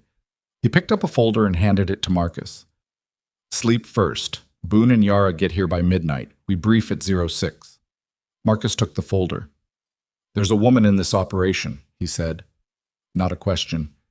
Victoria Hale. She's the primary witness. She built the intelligence picture with the federal team. Is she going to be a problem on the operational side? She's smart, she's composed, and she follows instructions, Nathan said. She's not a problem. Marcus looked at him with the sideways attention of someone reading something that wasn't quite being said. Nathan kept his face level, which he was aware was itself informative. Okay, Marcus said, and didn't push it. Stop. Boone arrived at 11:47, which was close enough to midnight that he announced he was on time. He was 38, from somewhere in Georgia originally, and he had the kind of energy that a room either accommodated or found exhausting, depending on the room. He bear-hugged Nathan in a way that wasn't quite comfortable for Nathan, but that Boone clearly needed, so Nathan let it happen. Man, Boone said, stepping back and looking at him. Heard you were buying groceries. I was. And now you're here. And now I'm here? That's a hell of a transition, Boone said, and he was grinning. But underneath the grin, Nathan could see the assessment happening. The same recalibration Marcus had done in the lobby, reading the state of a person they'd known in hard circumstances and checking the current version against the stored one. Yara came in 20 minutes later. She was 36, former special operations with a background in hostage rescue that was specific enough to be unusual, and she had a way of arriving in spaces that made you feel like she'd already been there. She looked at the maps before she looked at anyone and said, 40 or 60? Estimated, Nathan said. Could be less, hopefully not more. Where were they moved from originally? Multiple points of origin. The Flagstaff site was functioning as a consolidation point. She nodded, still looking at the maps. Who's doing medical support? Federal medical team staged at a location 20 minutes from the compound. 20 minutes is a lot of time depending on the situation inside. I know. We're trying to get that to 15. Yara finally looked at Nathan directly. You briefed on interior layout? Partial. We have satellite and 2 aerial passes. Victoria Hale has been inside the main house. He paused. Not the secondary structure. Oh, the secondary structure is where they'd be, Yara said. That's the assumption. She looked at him steadily for a moment, not judging the intelligence gap, just measuring it. Okay, she said. I can work with partial. I've worked with less. She moved to the map and started asking questions, and the quality of the questions was the quality of someone who'd done this specific kind of work before and knew exactly where the plan would be stress-tested against reality. Nathan answered what he could answer and was straight about what he didn't know, which she seemed to appreciate more than false confidence would have. By 2 a.m, the 4 of them had the framework of the operational approach mapped and the weight of it distributed across what they actually had, rather than what the original plan had assumed they'd have. It wasn't clean. It had gaps and contingencies for contingencies, and 3 points where the right answer was we adapt when we see what we're looking at, which were the most honest parts of any plan and also the ones that cost you sleep. Marcus made coffee at some point, bad coffee from the machine in the corner, and they drank it without complaining and kept working. At 3:15, Marsh came back in. She'd left at midnight and returned, Nathan suspected, because she hadn't actually gone home, and looked at what they'd built and made 2 suggestions that were both good and that Nathan incorporated without argument. The federal teams for the secondary sites, she said, Portland, Chicago, and the Houston facility. They moved the same window as you at Flagstaff. Simultaneous, Nathan said. Has to be. If Flagstaff goes first, they'll have cell phones going in 60 seconds. We'll need a comms blackout at Flagstaff from the moment we breach. We have a technical capability for that, Marsh said. 30-minute window max. It won't take 30 minutes, Nathan said. He looked at the compound layout. Or it'll take longer than 30 minutes and we'll have a different problem. Marsh looked at the map. Get me in 30, she said, and I'll make the rest work on my end. Nathan looked at Marcus, who gave a slight nod. Looked at Yara, who was already looking at the secondary structure's estimated position relative to the access point. Looked at Boone, who had the focused stillness he had when he'd moved past the grinning and into the part of himself that had been trained for exactly this. 72 hours, Nathan said. 72 hours, Marsh agreed.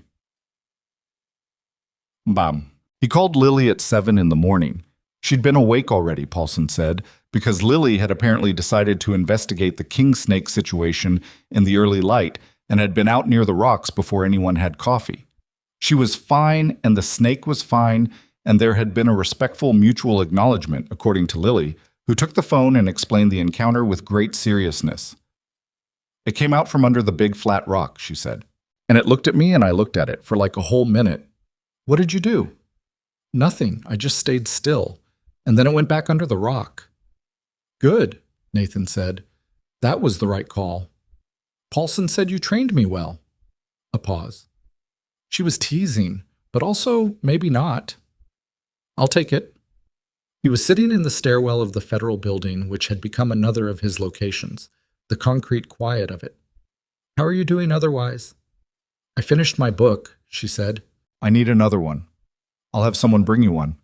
There's a library in the town down the hill. Paulson said maybe. That seems fine. Tell Paulson I said it's fine. Okay. The pause that came before what she'd been working up to. Dad, are you going to do something dangerous? He thought about the right way to answer that and couldn't find a way that was honest and also not what it was. Something necessary, he said. It might be a little dangerous. A little, she repeated, with the tone of someone who had some experience with the way he used the word little. I have people with me. People I trust. Marcus? Yeah, and 2 others. Is Victoria going to be there? The question caught him slightly sideways. She's not going to be at the dangerous part, he said. That's good, Lily said. And he couldn't quite read what was behind it, whether she was relieved because of the danger or because of something else a 7-year-old shouldn't have opinions about, and clearly did. I need you to do something for me, Nathan said. What? Stay close to Paulson. Don't go past the edge of the property, even if everything seems fine. If anything seems weird, anything at all, you tell Paulson immediately. Okay? I mean it, Lily. I know you mean it, she said, with the tone of someone who always knew when he meant it. Dad, are you going to come back? The stairwell was very quiet. Somewhere above him, muffled through the concrete, the building was doing its morning business. Yeah, he said. That's the plan. Don't just say it because I'm asking. I'm saying it because it's the plan, he said. The plan is for me to come back. I'm going to work very hard to stick to the plan. She was quiet for a moment. Then, okay, I believe you. He didn't say anything for a second. Go eat breakfast, he said, and stay away from the snake. I wasn't going to touch it. I know you weren't. Gerald says good luck, she said, and the line shifted and Paulson was back on, and Nathan sat in the concrete stairwell for a moment after he hung up, not moving, just sitting with what the call had been. Then he went upstairs. Victoria found him at the Maps that evening, which was where she generally found him. The Maps being where he spent most of the time that wasn't briefings or calls, or the kind of sleep that happened in the chair when the body overrode the brain's agenda. She'd been with Cho all day working through the final evidence packaging, the complete financial chain from Helix's operational accounts through the shell structure to the payments that connected specific shipments to specific outcomes, formatted for a prosecution that would need to hold up against the best legal defense that very serious money could buy. It was meticulous work, and she'd been at it for 10 hours, and she looked like someone who'd been at something meticulous for 10 hours, which was a version of her he'd started to recognize as distinct from the composed professional version, a little more worn at the edges, more direct. She put a container of food on the table next to his Maps without saying anything. He looked at it. Reyes made a run, she said. Thai place 3 blocks over. I don't know what you like, so I got 2 things. I was going to eat, he said. You said that yesterday. I ate yesterday. You ate crackers at 2 in the afternoon, and then nothing until someone physically put a sandwich in front of you at 9. She sat down across from him. I know, because I did the same thing, and Marsh yelled at both of us. Nathan opened the container. Rice and something, it didn't matter what. He ate several bites without tasting it while looking at the map, and felt his body register food with what felt like genuine relief. You know the operation goes tomorrow night, he said. Marsh told me this afternoon.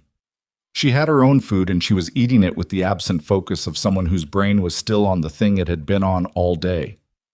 The evidence packages are complete. I finished the primary chain 40 minutes ago. Cho is verifying.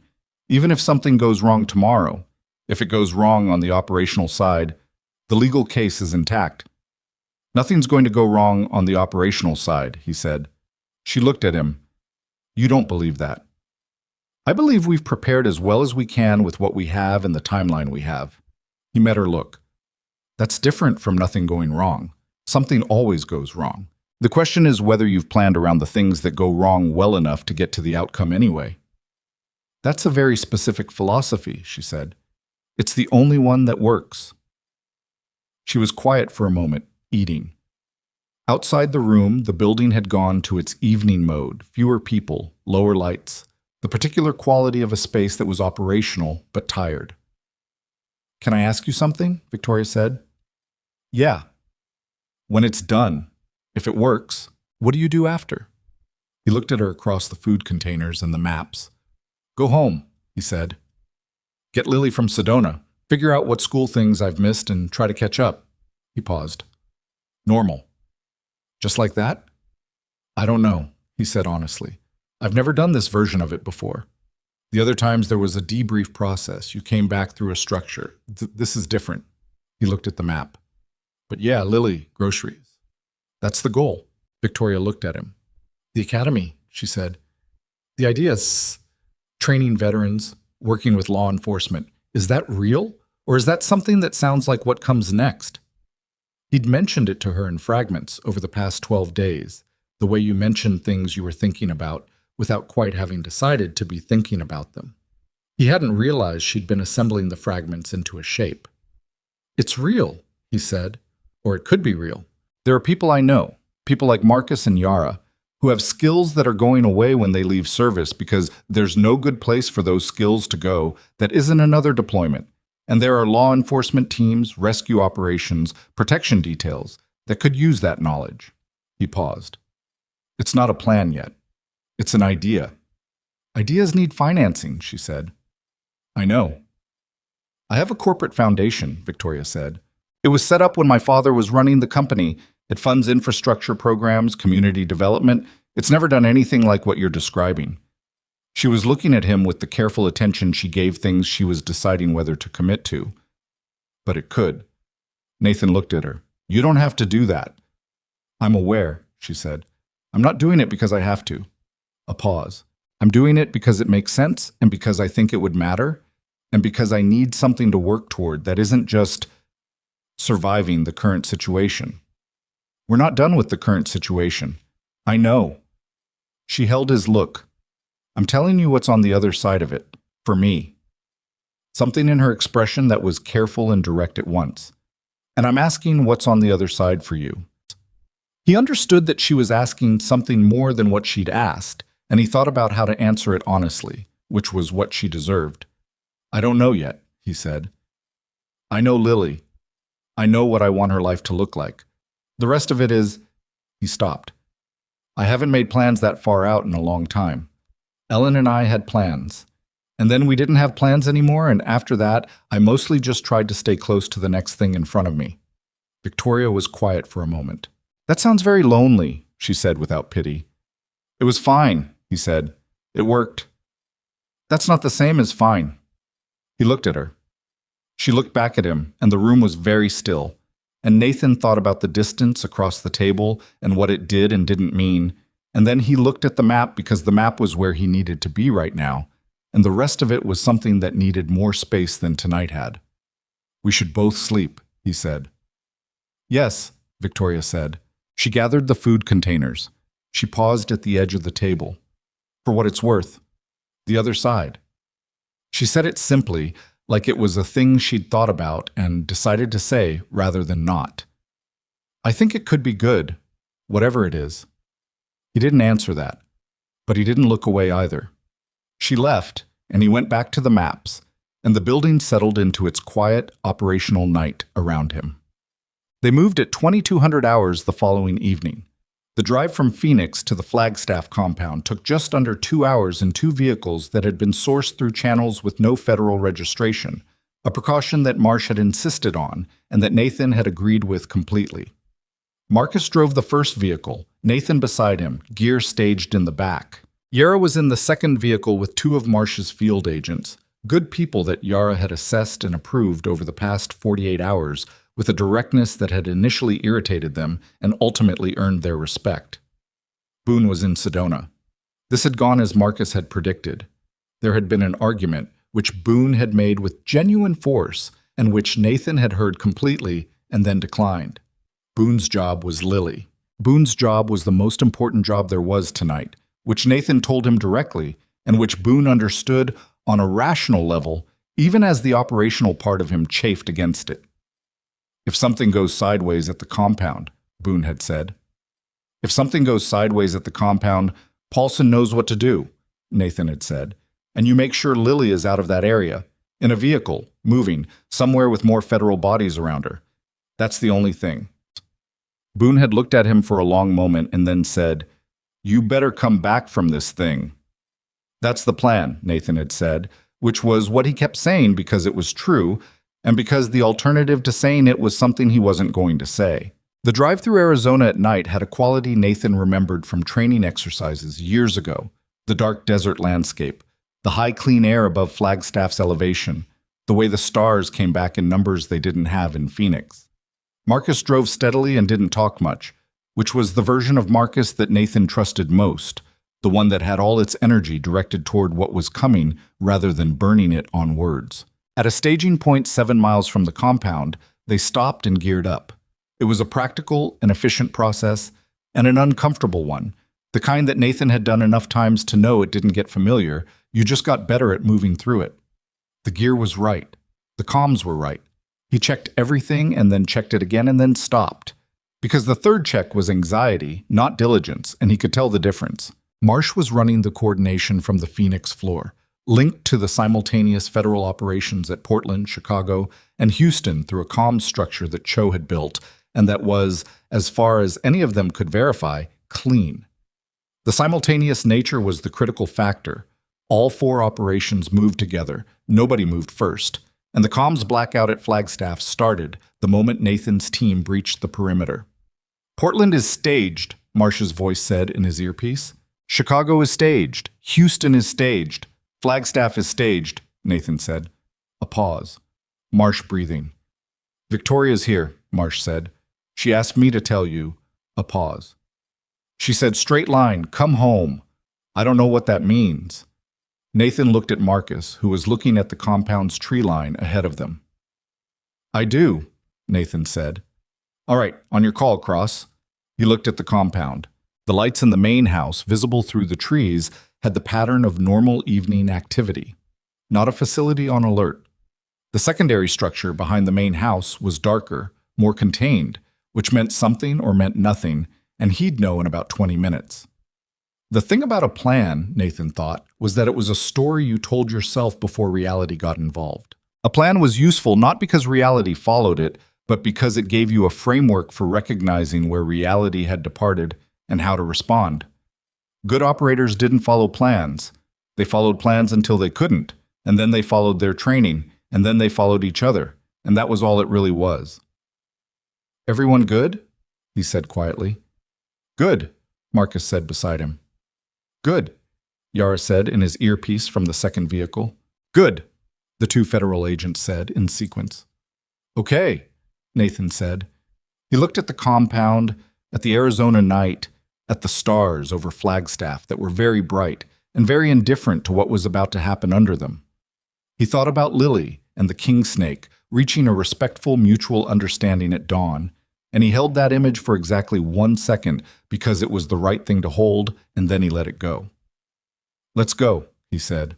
They moved through the tree line in 2 elements, angles of approach that covered each other and minimized the exposed ground between the perimeter and the structures. Nathan had walked this ground in his head so many times that the physical reality of it felt almost familiar, though the details were different, as details always were.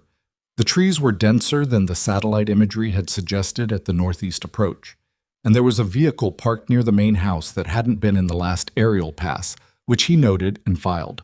The visible security was where the intelligence had placed it, which was either correct intelligence or a trap, and Nathan made the bet that it was correct intelligence and moved accordingly.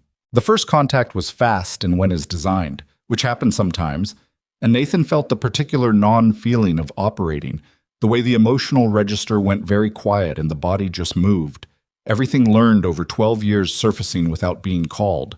The way Marcus moved to his left without either of them communicating it because they'd worked together long enough that positioning was a shared language. The main house was not where the people were. Nathan knew this the moment they cleared the first room. Not empty, two of Ven's security people who were now on the floor, but not the density of population that the intelligence estimates had suggested. He set it into comms, and Yara, covering the secondary structure approach, said, "Confirmed, exterior count suggests secondary structure is occupied." "Move to secondary," Nathan said. "Already moving," Yara said. The secondary structure, the building that Victoria had described as what she'd assumed was storage, the one they'd been steered away from at the dinner, was locked with the kind of hardware that was not storage hardware. Nathan and Marcus took the door in the way that doors got taken, and the light inside was wrong, too low, and the smell was what Nathan had prepared himself for and still didn't prepare for. And Yara was in behind them and moving to the interior doors with the focus of someone who'd done this specific thing before and carried what it meant without letting it slow her down. 37 people. That was the count, which Yara began and the federal agents completed as Nathan moved through the structure, making sure it was clear. 37 people in a space that had been a processing facility, which was the word the federal reports used, and which Nathan understood as language that kept the brain at a usable distance from what the thing actually was. They were in various states of what people were in after time in a place like this, and Nathan kept his focus on the tactical picture because that was the right thing to do, and because the alternative, stopping to be fully present to what he was looking at, was not something he could afford for the next 40 minutes. 2 of Ven's people in the secondary structure, 4 total on the perimeter that they'd encountered, not the full contingent that the intelligence had estimated. "We're thin," Marcus said in Nathan's ear. "I know." "Ben!" Nathan was already thinking it. The main house had not had enough people in it. The vehicle near the entrance was unfamiliar. The security count was down. "He moved," Nathan said. "Or he's moving." Into comms. "Marsh." "I'm here," Marsh said immediately. "Ven may not be at the compound. Security presence is understaffed. He may have gotten a tip." A pause. Then, Drail's operation. "We have a vehicle that just left the Houston facility. We thought it was personnel rotating out. If Drail communicated, Ven's in the wind," Nathan said. "Or going to be. Do you have anything on his vehicle?" "One registered to the property, a black SUV, Arizona plates." She read the plate. "We're pulling traffic camera coverage now." "If he's running, he runs to Drail," Nathan said. "They consolidate." "Drail's operation is currently surrounded by federal teams." "Then Ven doesn't know that yet," Nathan said. "What direction from Flagstaff to the secondary site?" "South," Marsh said. "Through the desert corridor, cross—" "I know," he said. He looked at Marcus. Marcus looked at him with the flat readiness of someone who'd already made the calculation. "Yara has this," Marcus said. "Meaning the people in the secondary structure. The 37 people who needed someone who knew how to begin the process of what came next." "Yara," Nathan said into comms. "I've got it," she said from somewhere inside the structure. "Go."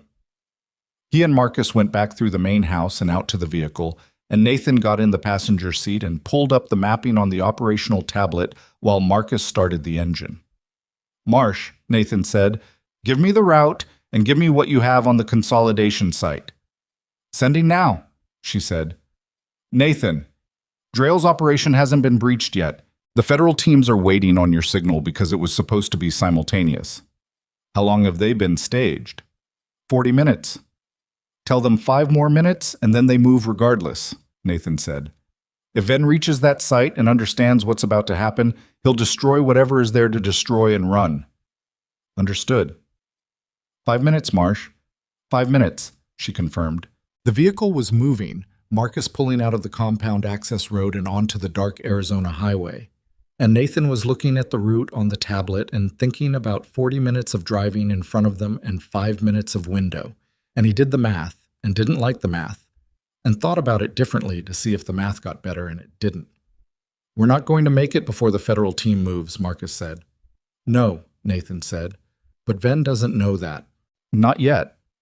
So if Ven is on this road, then we meet him on this road, Nathan said, and we figure out the part after that when we get there. Marcus drove. The Arizona desert moved past them in the dark, scrub and rock, and the vast indifferent flatness that went to every horizon, and that Nathan had never learned to find anything but enormous, even after a year and a half of living inside it. The stars overhead were the same stars as at the compound, relentless and bright, doing nothing about any of this. Marsh's voice came back in his ear 20 minutes into the drive. Traffic camera, black SUV, your plates, southbound on Route 89A, approximately 11 minutes ahead of your position. One vehicle? Nathan said. One confirmed. Possible second that we lost in a coverage gap. How many people in the primary? Can't confirm from camera quality. At least 2. Okay, Nathan said. Federal team is moving on Drail's operation in 90 seconds, Marsh said. Whatever happens at the consolidation site, the operation is in motion. Good, Nathan said. Don't stop it. I won't. A pause. Cross.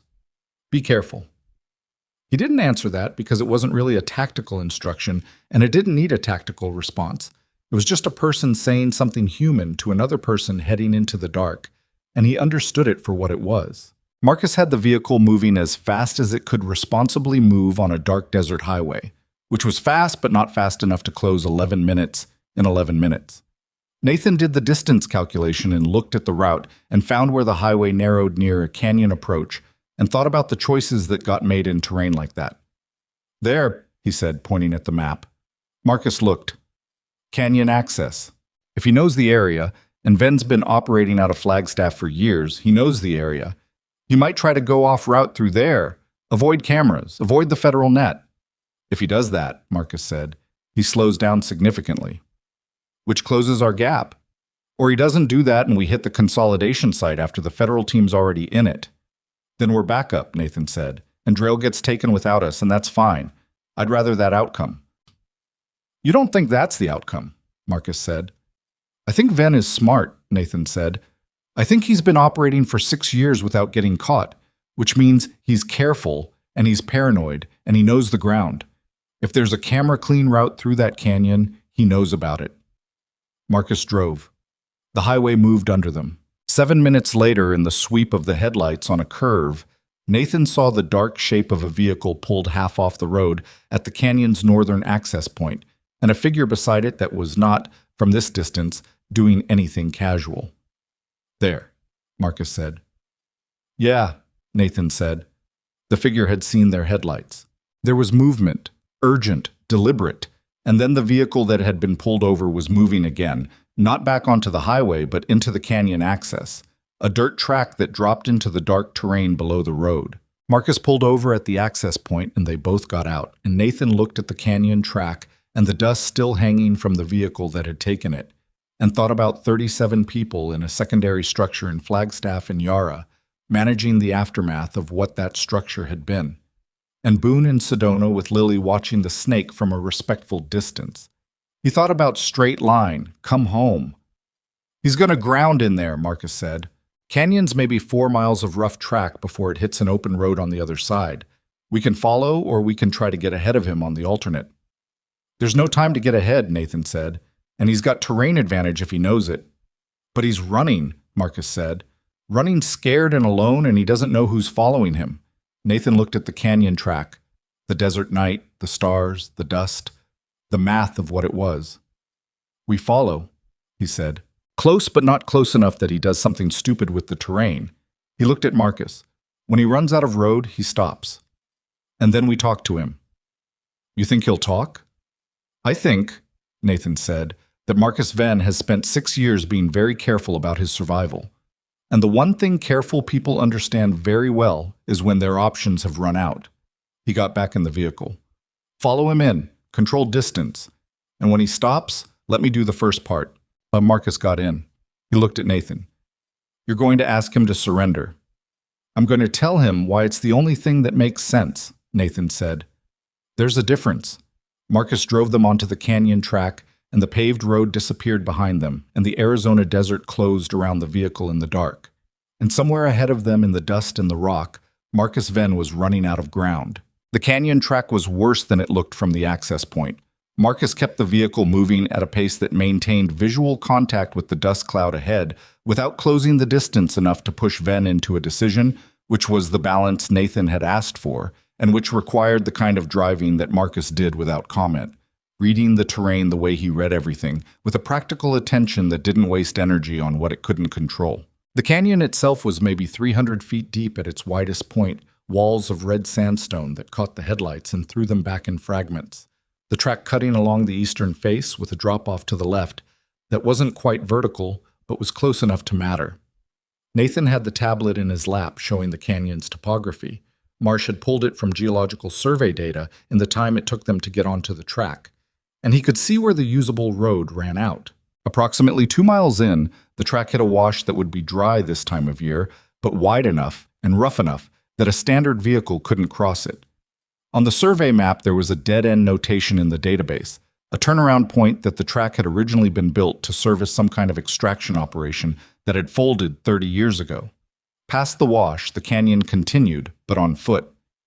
"He knows," Marcus said. "Does he?" "Man's been operating out of Flagstaff for 6 years. This is his backyard." Marcus's eyes were on the dust cloud. "He's not running blind. He has a plan." "Then the plan ends at the wash," Nathan said. "Or there's something at the wash we don't know about." Nathan looked at the map. The survey data was 30 years old. A lot could change in 30 years. "Faster," he said. Marcus accelerated. The dust cloud ahead thickened as the gap closed, and Nathan could see the other vehicle now. The black SUV, moving too fast for the terrain, the kind of speed that meant either panic or certainty, and he was trying to read which one it was when the SUV's brake lights came on hard and sudden, and the vehicle skidded on the loose track surface and came to a stop at the edge of the wash. Marcus brought their vehicle to a stop 40 meters back, still in the canyon's shadow, headlights on the stopped SUV. Nothing moved for a moment. Then the SUV's driver door opened and a man got out. Marcus Venn was, in the headlights, not what Nathan had expected from the file photos, which were all either formal event photography or long-distance surveillance shots. He was medium height, heavier than the photos suggested, wearing clothes that were wrong for the canyon. Dress shirt, slacks, shoes that had not been designed for this terrain. He stood beside his vehicle and looked at the headlights, and didn't run, which was either the decision of someone who understood his options or someone who had one more card he hadn't played yet. Nathan got out of the vehicle.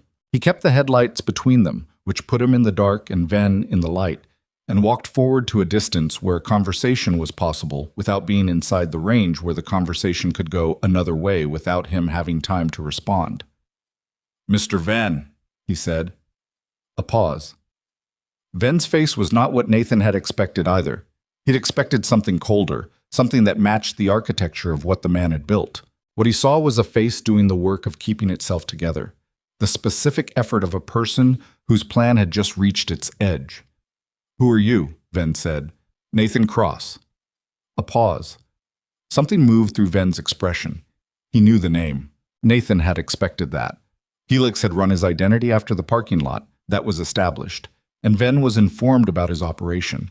But seeing the recognition was still informative, the way it landed, what it meant that a man like this had been briefed on Nathan specifically. "The parking lot," Venn said. "Yeah. A retired SEAL who was buying groceries." Venn said it with something that might have been dry humor in other circumstances. "That's what took us down. That and 37 people in your secondary structure who are talking to federal agents right now," Nathan said.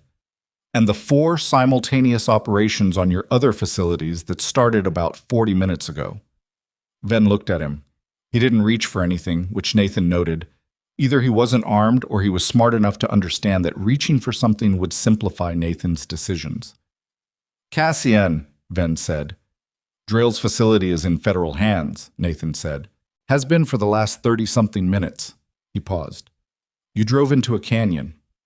"I know where I drove," Venn said with a flash of something sharper. "Then you know the wash behind you is the end of the road." Venn was quiet. He looked at the wash and then at the headlights and then, apparently, at some interior calculation Nathan couldn't see. "There's a vehicle staged on the far side," Ven said. "I had contingencies."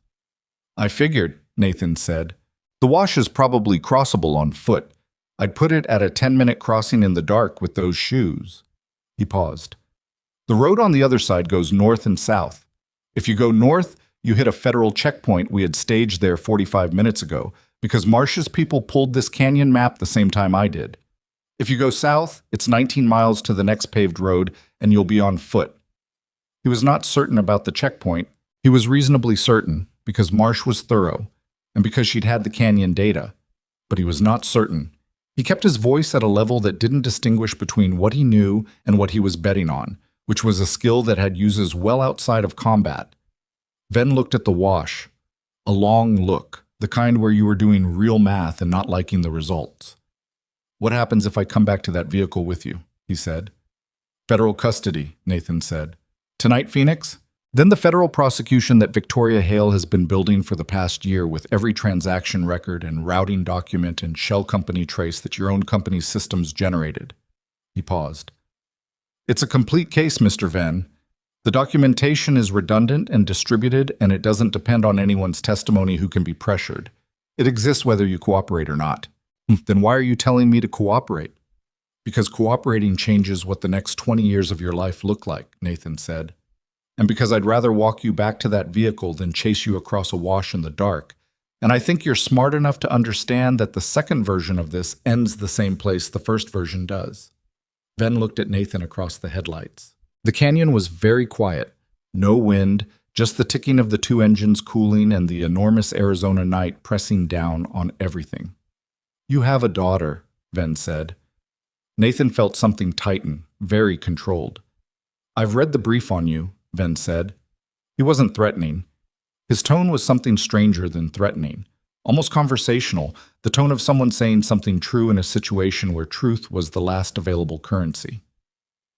"Single father, Navy SEAL, Tucson. I ordered this background on you the morning after the parking lot." He paused. "I'm telling you this because I want you to understand that I know who you are, and I want to ask you something." "Ask it," Nathan said. "Does it work?" Ven said. "What you're doing? Does it actually—" He stopped. His face moved through something that Nathan couldn't fully read. "My daughter is 23. She's a nurse in Sacramento. She doesn't know what her father does. She's never known." He looked at the wash. "I've been telling myself for 6 years that that separation was the point, that keeping her away from it meant it didn't touch her." "It touches her," Nathan said. "I know that," Ven said quietly. "I've always known that." He looked at Nathan. "Does yours know?" "She knows enough," Nathan said. "She's 7. At 7, they forgive everything," Ven said. "Later, they have more information."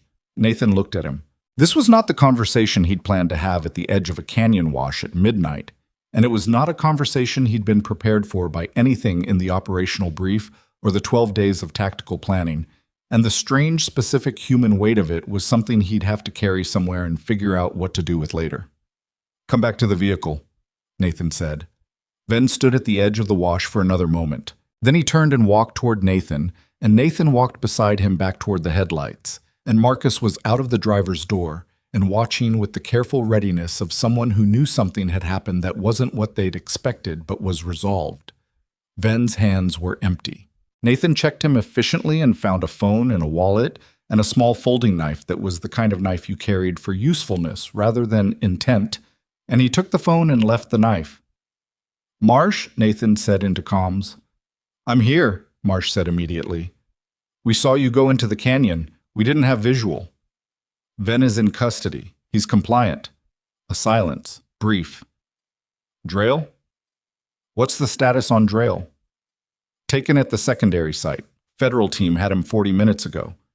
Her voice had the quality of someone who'd been holding something very tightly and was now deciding how much to release.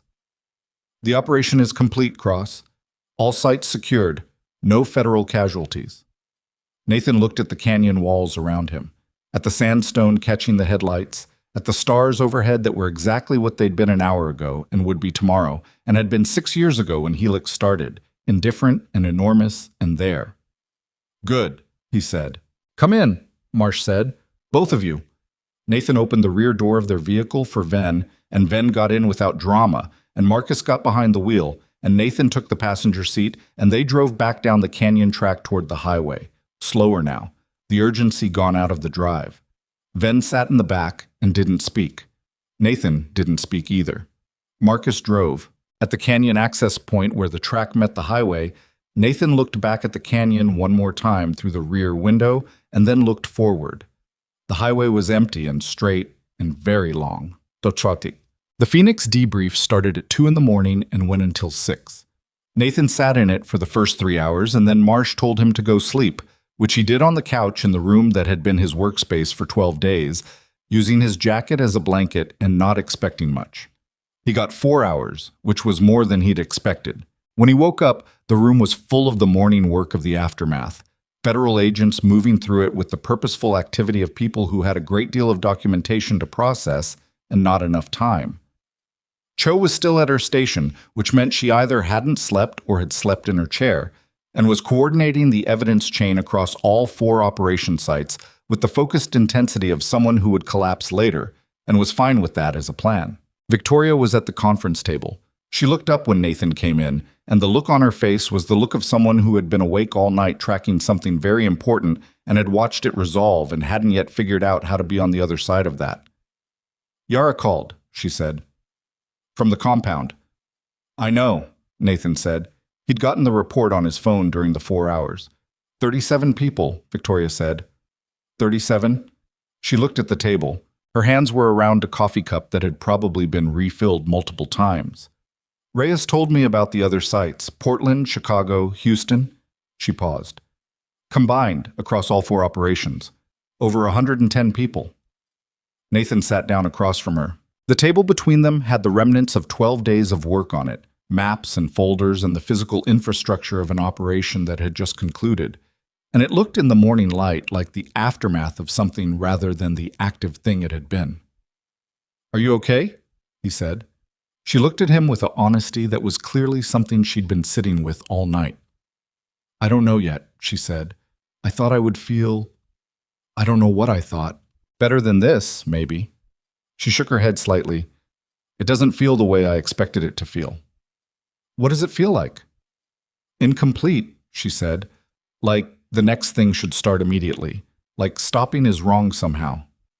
A pause. Is that normal? Yeah, Nathan said. It's normal. She looked at him. Does it pass? Eventually, he said. You have to let it be what it is for a while. It doesn't resolve fast. She was quiet, looking at the coffee. The people at those facilities, she said, I keep thinking about what it means that they were inside my company's infrastructure, that my company's systems were used to… She stopped. I built most of those systems myself. I spent years on the routing architecture. I thought I knew every room of that building. You found it, Nathan said. Too late. You found it, he said again, and you brought it to people who could do something with it, and then you spent months making sure the case was complete enough to survive. That's not nothing, Victoria. She looked at him steadily. It feels like nothing from inside it. I know, he said. That's the part that passes. She held his look for a moment, and then she nodded slowly, the way you nodded at something true that you needed time to actually believe. Marsh came in at 7:30 with the official status update.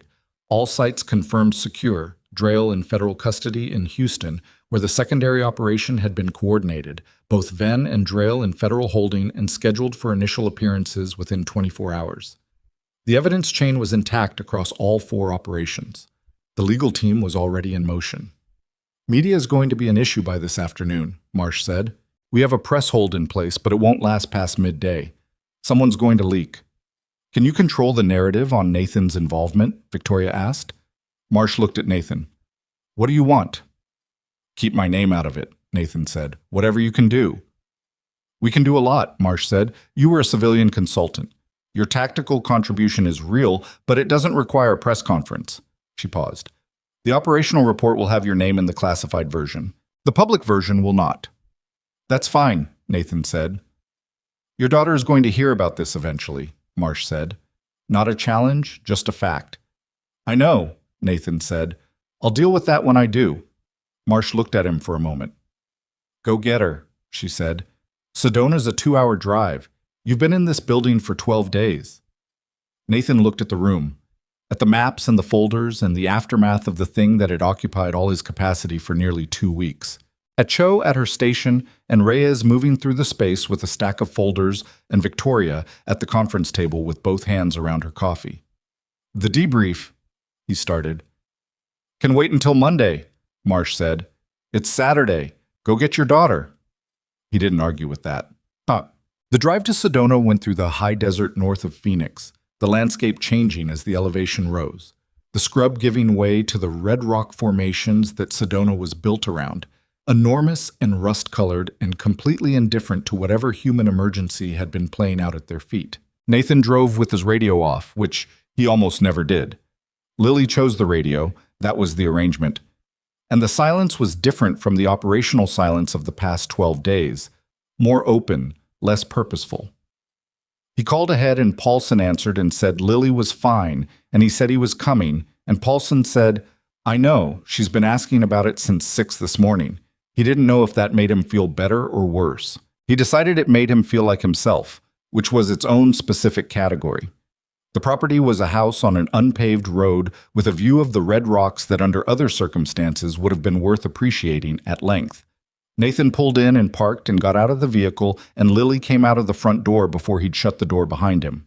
She didn't run. She walked, with the particular dignity she had that he'd never entirely figured out where it came from. Until she got close enough, and then she stopped and looked at him in the same evaluating way she'd looked at him after the parking lot, that expression he still didn't have a name for. You're okay, she said. I'm okay. She looked at his face more carefully. You didn't sleep. I slept a little. A little isn't sleeping. 4 hours, he said. She considered this. That's a little, she said.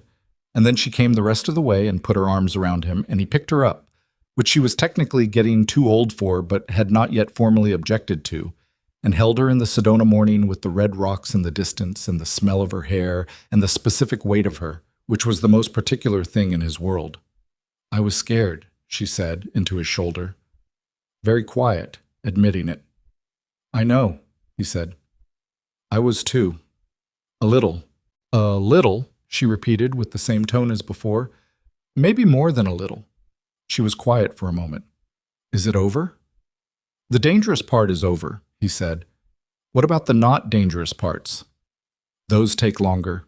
He set her down. She looked at him with her mother's eyes, that thinking about something you haven't said yet look. But we handle them from home. Are we going home? Yeah, he said. We're going home. She reached up and took his hand, not because she needed to, because she'd decided to, and they went inside to get Gerald and the library books, which were, she reported seriously, still not overdue. She'd checked. The Tucson house felt different when he unlocked it. Not wrong, just different, the way things felt when you'd been away long enough that you came back slightly changed and the space registered that. The ordinary details of it, the shoe rack by the door, the stack of Lily's drawings on the kitchen counter, the coffee maker that had a specific setting he'd figured out after 4 months, had the quality of things seen freshly, which was both disorienting and not unpleasant. Lily moved through the house in the practical way she had, checking on things, establishing that everything was where it was supposed to be, which Nathan recognized as the same impulse that made him sweep a new space on entry, just expressed through the lens of 7-year-old priorities. She checked her room, confirmed that her other stuffed animals had survived her absence, went to the kitchen and reported that they were out of orange juice, the good kind. I know, Nathan said. I'll get some. Today? Tomorrow. She accepted this with the flexibility of someone who understood that tomorrow for groceries was a reasonable position given the circumstances. He called Marcus that evening. Marcus was driving back to Albuquerque, had been on the road since the Phoenix debrief wrapped in the afternoon, and he answered on the truck's speaker with the sound of highway behind him. How's the kid? Marcus said. Good. She checked on all her stuffed animals. Smart. Property assessment. That's exactly what it was. A pause. How are you? Tired, Marcus said. Good tired. The kind where you know you did the thing you were supposed to do. Yeah. Yara called me from the airport. She said to tell you the 37 people were all accounted for as of this afternoon. They have medical teams, they have advocates, they have a federal support structure. He paused. She said the secondary structure it was bad. But people are out of it now. Yeah, Nathan said. She also said that for an improvised operation with a compressed timeline and incomplete intelligence, the planning held up better than it had any right to. Yara's standards are high, Nathan said. That's about the nicest thing she says about anything, Marcus agreed. A pause. What's next for you? Normal, Nathan said. Groceries? School? The birthday cake was strawberry, she decided, but the birthday was last week while we were in Phoenix, so we're doing a late birthday. Late birthday, Marcus said. Sounds right. He was quiet for a moment. Nathan, the thing you're building, the academy idea. It's still an idea. Boone wants in, Marcus said. He told me before he drove back to Tucson. He's been thinking about what comes next for a while, and he wants in.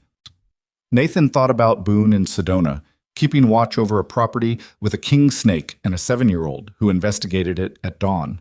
About the kind of person who could do that, who had the discipline to stay when every trained instinct was pulling toward the operation. Tell him to call me next week, Nathan said. Yara's interested too, Marcus said. She didn't say it like that. She asked a lot of questions about the funding structure and the training curriculum and what law enforcement agencies had expressed interest, all of which you're going to have to actually figure out. But she asked them, which means she's interested. I know, Nathan said. I'm going to figure it out. Are you? Marcus said, with the directness of someone who'd known him long enough. Yeah, Nathan said. I am. And it was different from the times he'd said things he meant, but wasn't sure he believed. This had a different quality, the quality of a thing that had a shape he could actually see. After he got off the phone with Marcus, Nathan sat at the kitchen table with the house quiet around him, Lily asleep down the hall, the evening light coming through the windows at the angle it came through in October when the sun dropped early. He thought about Ven in the canyon, asking if it worked. Does it actually? And not finishing the sentence because the end of that sentence was something neither of them needed to say out loud. Nathan had been thinking about it since. About the answer, which was that he didn't know if it worked, not in any final way, not in the way the question was really asking. He knew that Lily was 7, and he'd been there for the morning she investigated the king snake, and the afternoon she discovered hot tub rules were negotiable, and the night she couldn't sleep, and came to lie beside him in the dark. He knew that those things were real, and that they accumulated into something. Whether that was the same thing as it working was a question for later, for when she was older and had more information and could decide for herself what she thought. He thought about Ellen, about the specific version of her that lived in his memory, which was not the complete version, because memory simplified and edited and kept what it could hold. The sound of her voice in the morning, the way she could read a room faster than anyone he'd ever met, the fact that she had been right, more often than she'd mentioned, about the things she was right about. He thought about what she would make of the 12 days just past, of the parking lot, and the canyon, and the 37 people, and the 110. She would have had opinions, specific ones, delivered without hesitation. She would have been angry about the risks and right about the things that mattered, and she would have made him sit down and eat a full meal before she let him explain anything, which was its own form of love. He missed her with the particular shape that grief took when it had had time to settle into something livable. Not less present, just different, quieter, more like a room in the house you walked through sometimes rather than a wall you kept hitting. He thought about Victoria and the space across the conference table in the morning light, and the thing she'd said the night before the operation, the other side. I think it could be good. He thought about what that meant and what he wanted it to mean, which were two different questions that he didn't have the bandwidth to fully answer right now. He thought about a training academy, about former operators with skills that were going to waste, about law enforcement teams that were being sent into situations that their training hadn't covered, about the gap between what existed and what could exist if someone built it properly, about Boone wanting in and Yara asking detailed questions, which was how Yara showed interest, and Marcus building slightly asymmetrical furniture in Albuquerque and saying he'd come when Nathan called, 3 seconds after hearing the ask. He had good people. He'd always had good people. even when he'd been trying not to need them. His phone lit up on the table. Not a call. A text from Victoria. He picked it up. Marsh just called. Ven's attorney made first contact with the prosecution. He's cooperating. She said Drail's legal team is expected to follow within 48 hours. He read it twice. That means the case doesn't depend on a trial, she wrote. It means the names in the financial chain, all of them, come out through cooperation agreements. Marsh says it's the cleanest path to the full network. He typed back, "That's good. How are you doing?" A pause. 3 dots appearing and disappearing, appearing again. Better than this morning. The incomplete feeling is still there, but I'm starting to understand it. Like you said, letting it be what it is. Yeah, he typed. Another pause. I started making calls about the foundation today. There's a board meeting in 3 weeks. I want to have a proposal ready for the academy structure. A pause. If that's still where you're pointing. He looked at the phone.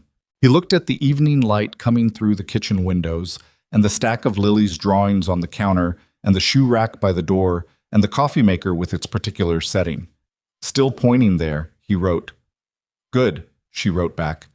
And then, after a moment, she doing okay? Lily? Asleep, he wrote. Already checked on all her stuffed animals. That sounds right, Victoria wrote. He could almost hear the tone of it, the almost smile. He set the phone down and sat with the evening for a while.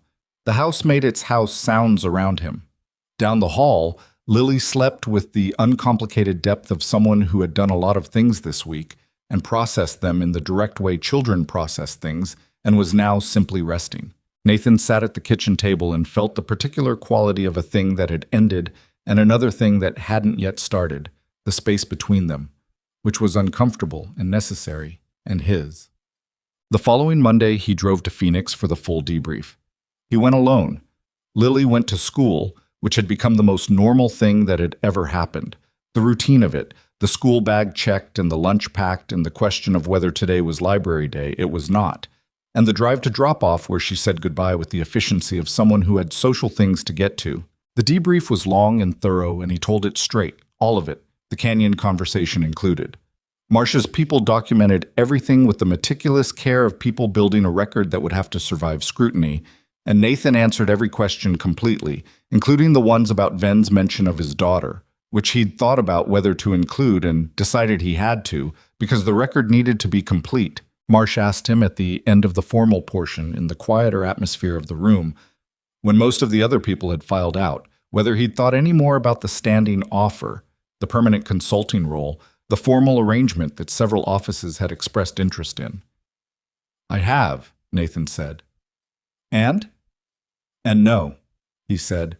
I'm not taking a standing arrangement that puts me in situations like the last 2 weeks on someone else's timeline. Marsh looked at him steadily. The work matters, she said. I know it does, he said, which is why I'm going to do it differently. He told her about the academy, briefly, the shape of it as it was currently taking shape, which was more formed than it had been 2 weeks ago. Boone and Yara and Marcus. Victoria's foundation and the funding structure she was developing. The law enforcement agencies he'd identified as the first targets for the training curriculum. The gap between what existed and what could exist. Marsh listened.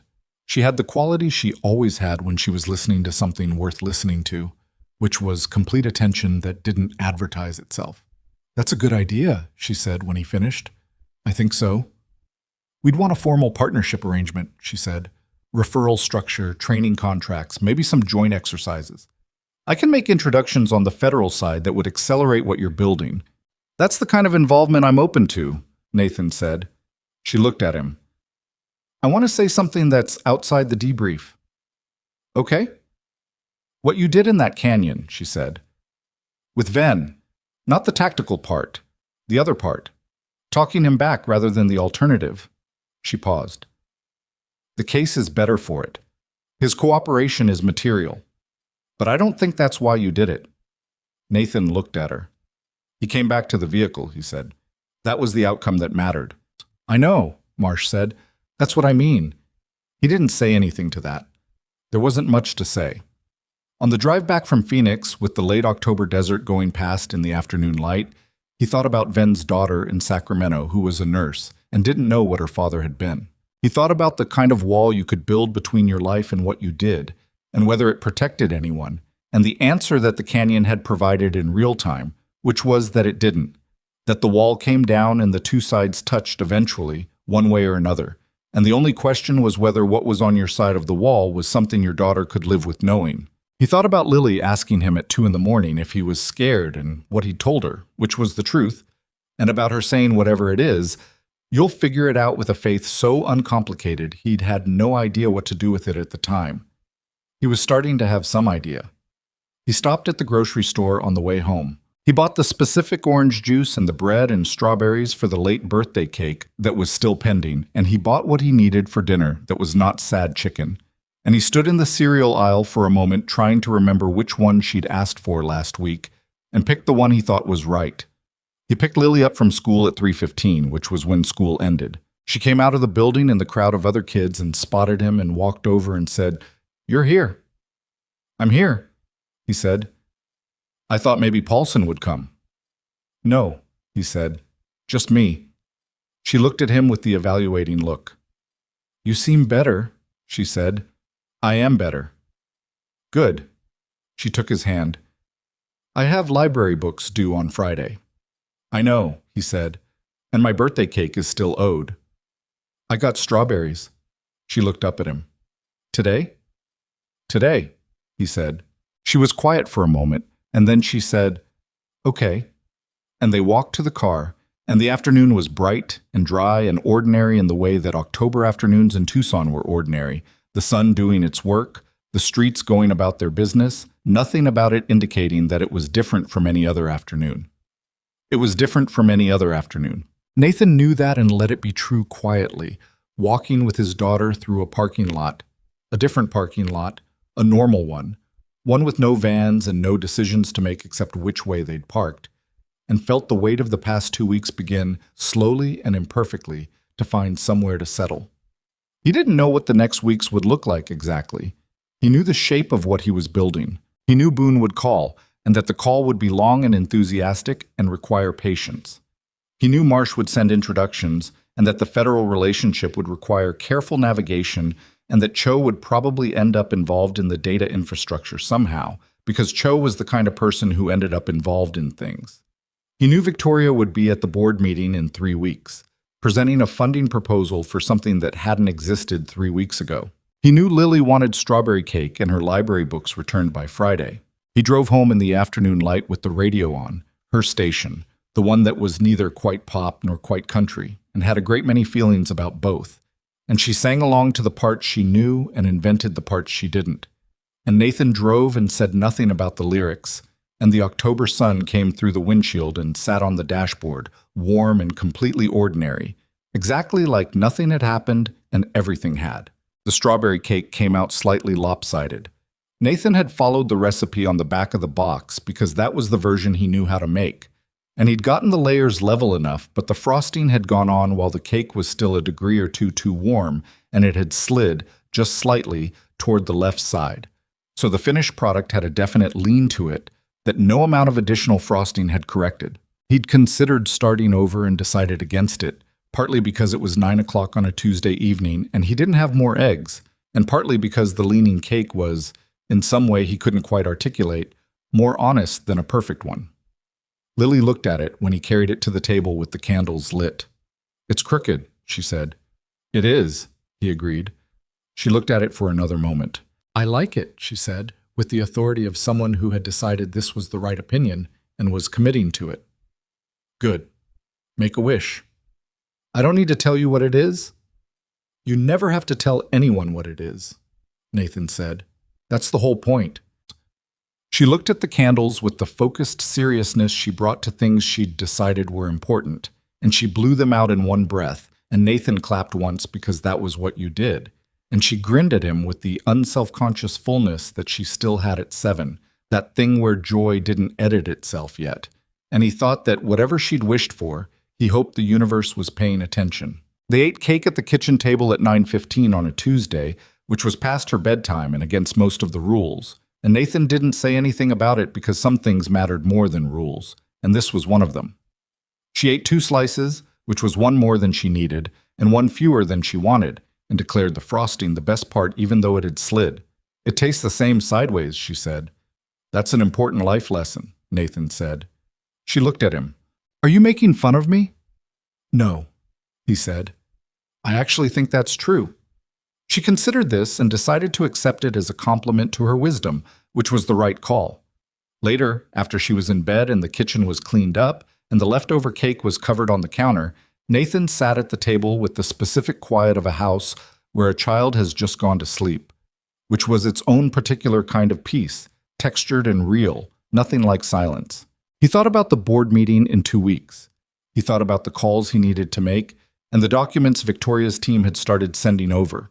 Preliminary framework for the foundation partnership, curriculum structure questions, liability architecture, the unglamorous infrastructure of building something real. He thought about Marcus's furniture, slightly asymmetrical but holding weight. He thought about Ven's daughter in Sacramento who was going to get a phone call from a federal agent sometime in the next several days, and what that phone call would do to the shape of her life. He'd thought about that more than he'd expected to since the canyon. Not with guilt. Ven had made choices that were entirely his own over 6 years of deliberate operation, but with the particular awareness that consequences moved in directions you couldn't fully predict, that they touched people who hadn't been in the room where anything was decided. That was true of everything, he supposed.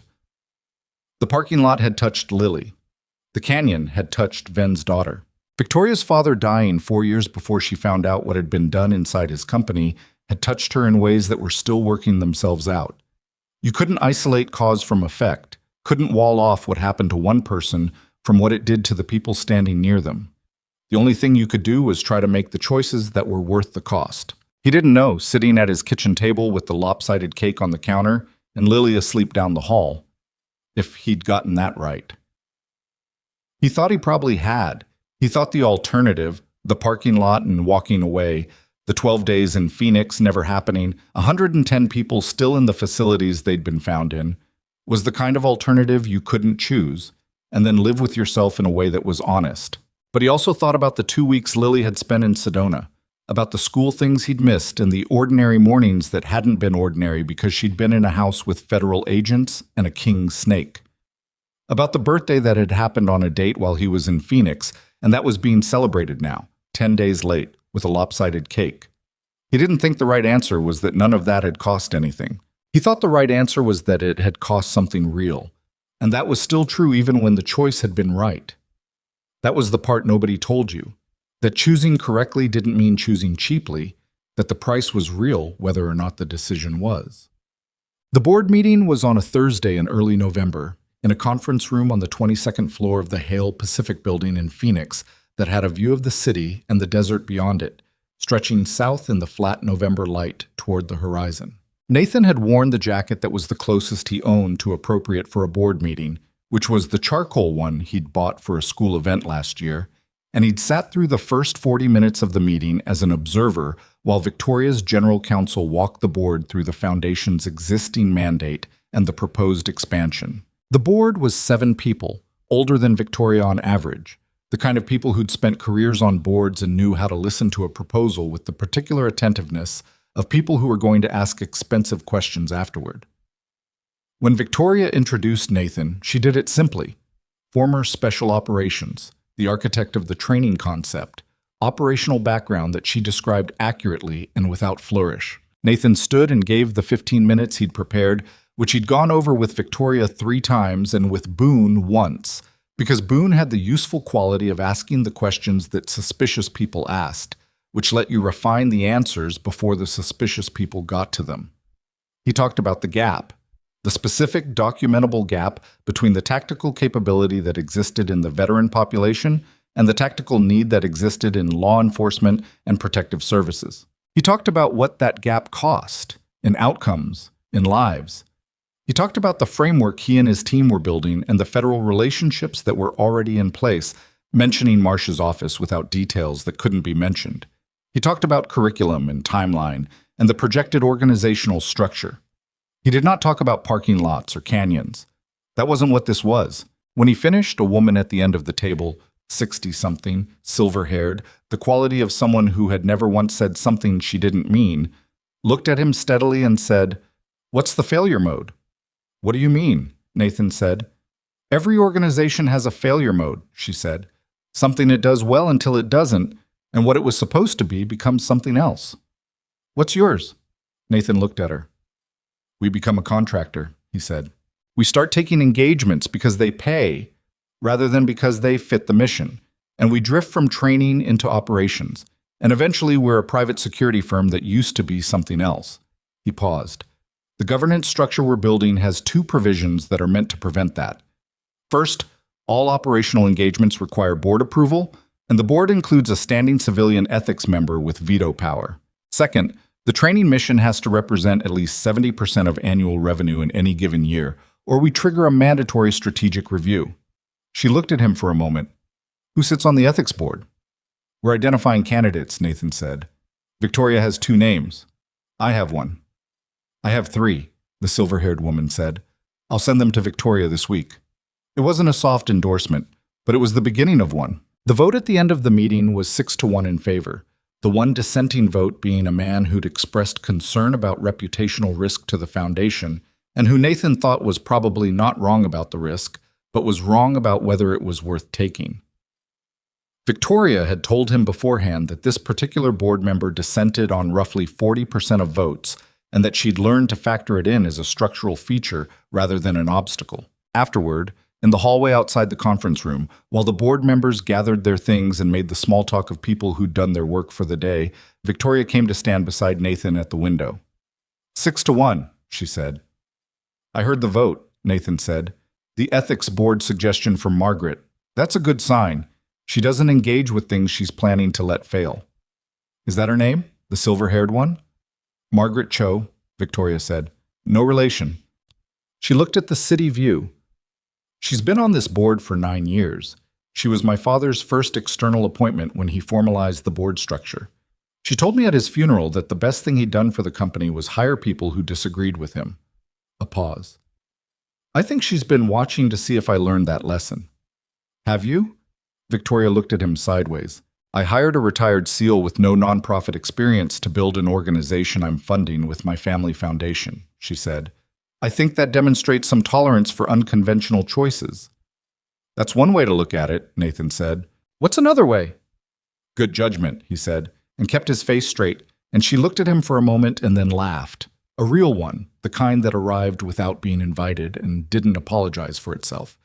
And Nathan thought that was the version of her he was going to remember from this day. The laugh in the November light above a phoenix that had no idea what had happened at its feet over the past month. Marcus came down from Albuquerque the week they opened the training facility. The facility itself was not impressive in any exterior sense. A former light industrial property outside Tucson that they'd leased and converted, with a training floor and a classroom space and an outdoor course that Boone had designed and built over 6 weeks with a level of personal investment that had occasionally alarmed the contractors. It was functional and specific and not beautiful, which was correct for what it was. Marcus walked through it with the unhurried attention he gave things, and at the end he stood in the main training floor and looked around and said, "It holds weight." "That's what you said about your furniture," Nathan said. "It applies to more things than furniture." Yara was already there. She'd relocated to Tucson the previous month, which Nathan still hadn't entirely processed. The quiet efficiency of someone who made a significant life decision and executed it without requiring anyone to make a thing of it. She'd been running the curriculum development for 3 weeks, working with 2 former law enforcement trainers she'd brought in, and she'd produced a program that Marcia's office had reviewed and called, in an official assessment document, operationally sophisticated and practically grounded, which was, Yara had told Nathan, about as enthusiastic as that office got in writing. Boone was already Boone, which meant he was in 3 conversations simultaneously and had opinions about everything, and was somehow, despite all of this, exactly the right person to have on the ground, managing the day-to-day operational reality of a new organization, because he combined the kind of energy that kept things moving with the kind of loyalty that kept people. The first training cohort was 14 people. Law enforcement from 3 Arizona departments and 2 federal agencies vetted through Marcia's referral process, cleared at appropriate levels. They arrived on a Monday morning, and Yara walked them through the week's structure with the same directness she applied to everything. And the first session ran long because the questions were good, which Nathan thought was a promising sign. He watched from the back of the room for the first hour, and then went to his office, which was a small room off the main corridor with a desk and a window that looked at the outdoor course and not at anything scenic. He had 14 things that needed his attention and worked through them in the order that they were actually important rather than the order they presented themselves, which was a discipline he'd had to relearn in a civilian context. At noon, he called Lily, who was at school, and got her voicemail, which meant she was in class, which was correct, and he left a message that said he hoped her day was good and that he'd pick her up at the regular time. She called back at lunch and told him that Brody had finally apologized about the pencil case situation, which had apparently been an ongoing matter with deeper roots than Nathan had understood from the original account, and that the apology had been adequate, though not exceptional. Nathan agreed that adequate was a reasonable standard for a pencil case dispute. Lily said she thought so too, but she was keeping an eye on the situation. "Good call," Nathan said. "I know," she said.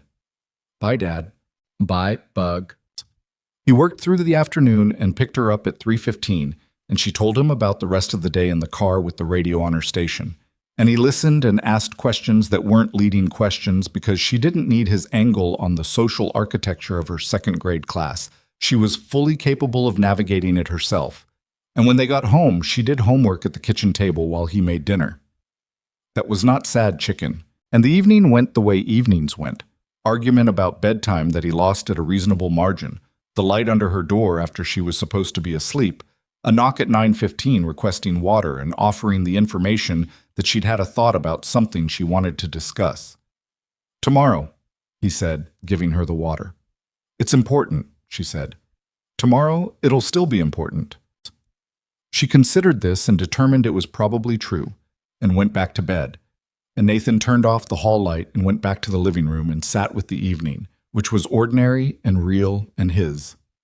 Cassie and Drayle entered a guilty plea in federal court in Houston on a Wednesday in December, 8 weeks after the operation. The plea agreement ran to 47 pages and covered everything: the full operational structure of Helix, the names of every person in the network who could be named, the locations of assets, the financial accounts across 11 countries. His cooperation, the federal prosecutor's office stated in their press release, had been substantial and would materially advance the prosecution of remaining network members. Marcus Venn pleaded 2 days later in Phoenix.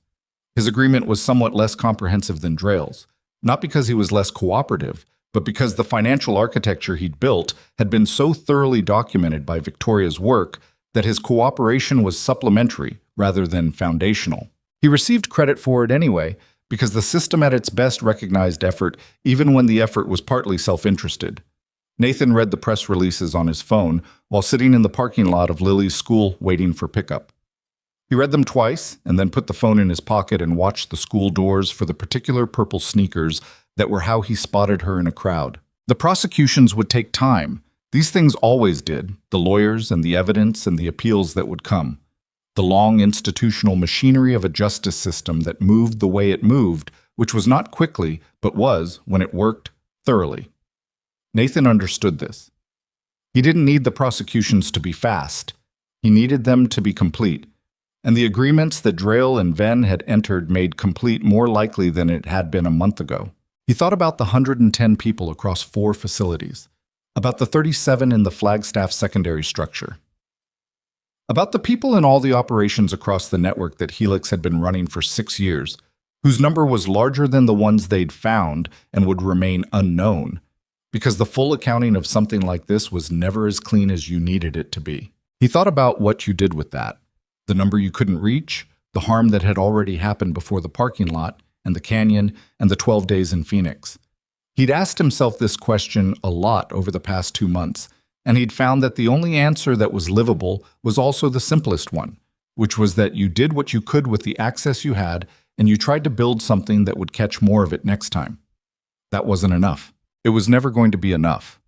But it was what was available, and refusing it on the grounds that it was insufficient was a kind of luxury that the people in those facilities couldn't afford. The school doors opened, and the population of children distributed itself across the pickup area, and Nathan spotted the purple sneakers and waved, and Lily came over with her backpack and got in the car and immediately began explaining the things she'd decided needed to be discussed, which she had apparently been formulating since 9:15 the previous evening. The thing turned out to be that she wanted a fish, not a dog, she said preemptively, because she understood the arguments against a dog, and she was being strategic about her entry point. A fish. A specific kind of fish she'd read about in a library book, a betta fish, which she explained were solitary and didn't require a companion fish, which she'd already anticipated as a concern, and which lived in a tank that was small and manageable, and not, she said, a burden. Nathan drove and listened to the full argument, which was thorough and had clearly been prepared. "How long have you been thinking about this?" he said. "Since October," she said. "But I wanted to wait until things were more normal." He glanced at her in the rearview mirror. "Things are pretty normal," he said. "I know," she said. "That's why I'm asking now." He thought about a fish tank on the kitchen counter, about the specific orange juice and the library books and the pencil case situation and Gerald the one-eared rabbit and a lopsided birthday cake and every ordinary particular detail of a life that was, in fact, largely normal now, mostly normal, normal in all the ways that mattered. "Let's go look at fish this weekend," he said. Lily, in the back seat, was quiet for exactly 1 second, the second before the decision fully registered, and then she said, "Really?" "Really," he said. "You're not going to change your mind?" "I might," he said, "but probably not." She leaned back in her seat with a satisfaction she didn't try to hide and looked out the window at the Tucson afternoon going past. "I'm going to name it something good," she said. "Not Gerald? Something different." "Gerald can handle it," Nathan said. "Gerald doesn't know about fish," she said in the tone of someone explaining a diplomatic complexity. "It's better if we keep them separate." Nathan drove and didn't laugh, because she was serious and she deserved to be taken seriously, but it was close. Victoria came to the training facility in December, a week before the holiday break. She came ostensibly for a foundation site visit, which was legitimate. There were reporting requirements and documentation she needed, and a board update she was preparing, but she stayed 3 hours past what the site visit required, watching the second cohort session from the back of the room the way Nathan had watched the first one, with the particular quality of attention she brought to things she'd put something real into. Afterward, Nathan walked with her through the outdoor course that Boone had built, which was impressive in a functional way, the kind of course that didn't look designed for anything but produce specific results. "The first cohort's after-training assessment came back," Nathan said. "Marsh's office ran it. The results were—" He paused, looking for the word that wasn't overselling it. "Good?" Victoria said. "Significant," he said. "The performance differentials between pre-training and post-training baselines were larger than the Federal Training Office expected." He paused. Marsh said their internal estimate had been that the first cohort would show moderate improvement. The actual results were categorized as substantial. "What does that mean for the second cohort?" "It means the curriculum worked the first time, which is not always how first times go, and Yara is building on it." He looked at the course. "She wants to add a component in the spring. Trauma-informed protocol during high-risk engagement. It's specific to situations like the Flagstaff secondary structure." Victoria was quiet for a moment. "She told me about that," she said. "Yara, what she found there." "Yeah. She's very contained about it," Victoria said. "She's been in those situations before," Nathan said. "She knows how to carry it. That doesn't mean it's light, it just means she has experience with the weight." But Victoria looked at the course, at the Tucson sky above it, which was doing its December thing, clear and pale blue and high and cold at the edges, in a way that Arizona managed even without real winter. "I've been thinking about something," she said, "about what happened and what it cost and how you think about those things over time." She paused. "I had a conversation with one of the survivors from the Flagstaff facility. A federal victim advocate arranged it. She wanted to speak to me and I thought I'd find it." She stopped. "I didn't know what I'd find." "What happened?" Nathan said. "She thanked me," Victoria said, "which I was completely unprepared for. I kept trying to explain that I hadn't known what my company was being used for, that I hadn't—" and she stopped me. She said she knew that. She said that wasn't why she was thanking me. Victoria paused. She said she was thanking me because when I found out, I didn't stop. She said she'd heard stories where people found out things and found ways to look away from them because the looking was too costly, and she wanted me to know that she knew I hadn't done that. The outdoor course was quiet around them. Somewhere across the facility, through the walls, the muffled sound of the training session, voices and movement. That's the thing that stays with me, Victoria said. Not the operation, not the legal case, not any of the big structural things. Just, she knew I hadn't looked away, and that mattered to her enough to find a way to say it. Nathan was quiet for a moment. He thought about the thing he'd been working out for the past 2 months, about what the right choice cost, and whether the cost negated the rightness of it, and about the specific kind of answer you only got to the question by living in the question long enough. That's the part you keep, he said. The rest of it, the legal case, the prosecution, the organizational structure, that's important, but that's not why you don't look away. You don't look away because of what it means to the person you don't look away from. He paused. Everything else is just what happens because you didn't. Victoria looked at him. The afternoon light was doing something to the pale blue sky above the facility that made the whole thing feel very still and very clear. You're better at this than you think you are, she said. At what? At knowing what matters, she said. At separating it from what doesn't. I have a 7-year-old, he said. She does most of the curriculum development. Victoria almost smiled. Is she getting the fish? We're going to look at them this weekend. She told me, Victoria said, and this time the almost smile made it the rest of the way. She mentioned it in some detail. She has a name selected.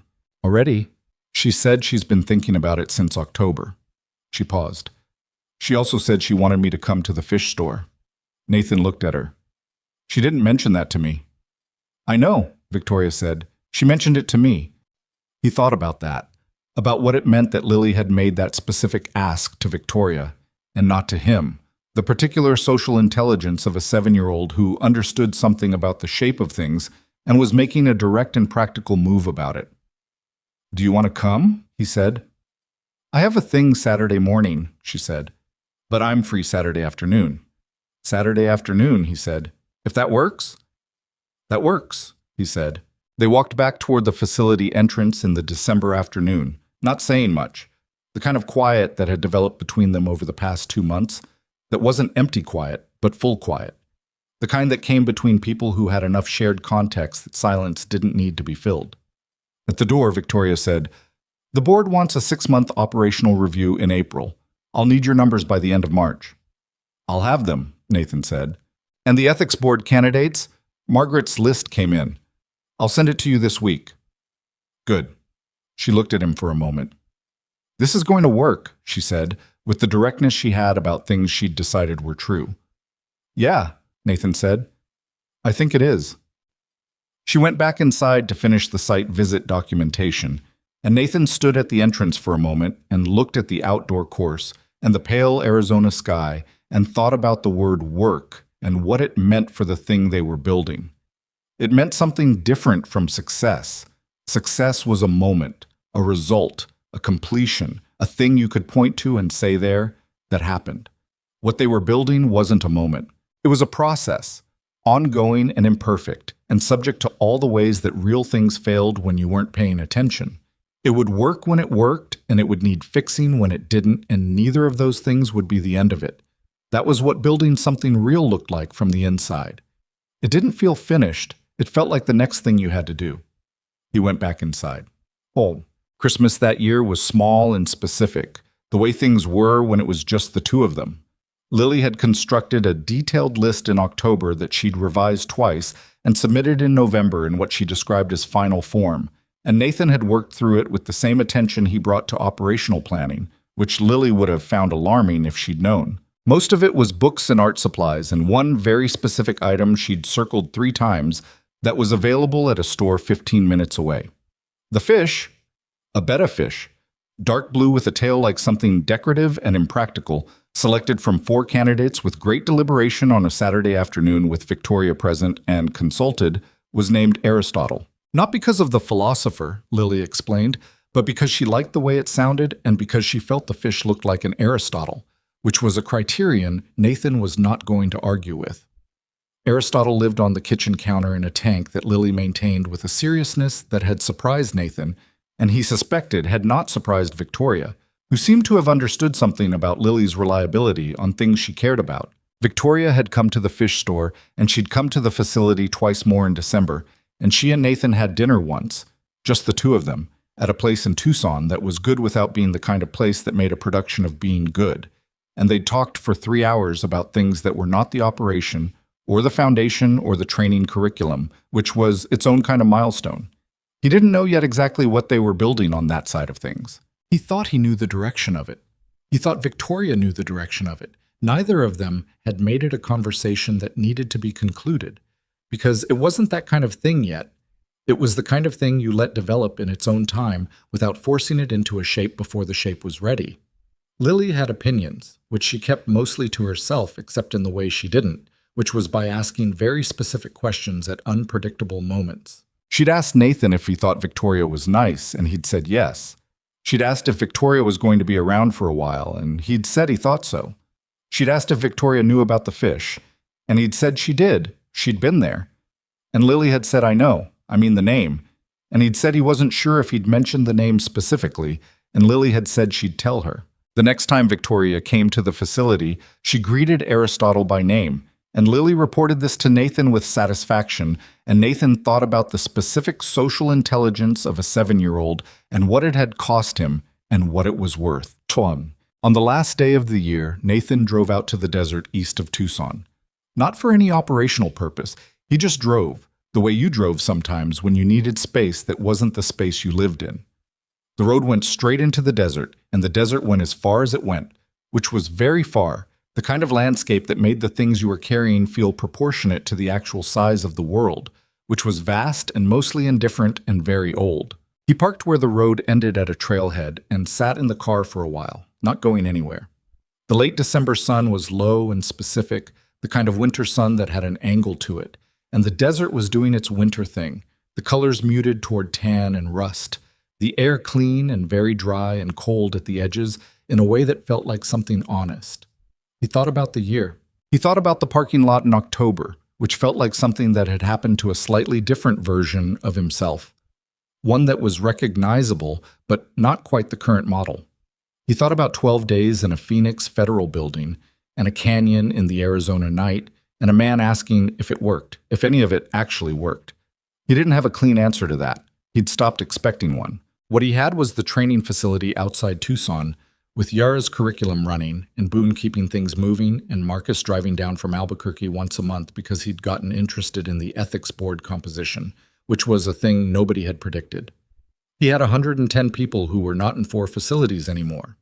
He had 2 men in federal custody whose cooperation had pulled names from a network that had operated for 6 years and would have operated longer. He had a foundation partnership that was real and funded and being built by someone who brought the same standard to it that she brought to everything, which was very high. He had a 7-year-old daughter who maintained a bed of fish named Aristotle with complete dedication, and who had informed him last week that she'd changed her position on dogs, not reversed it, changed it, and that she was now willing to consider a dog if the right dog presented itself under the right circumstances, which she was prepared to evaluate on a case-by-case basis.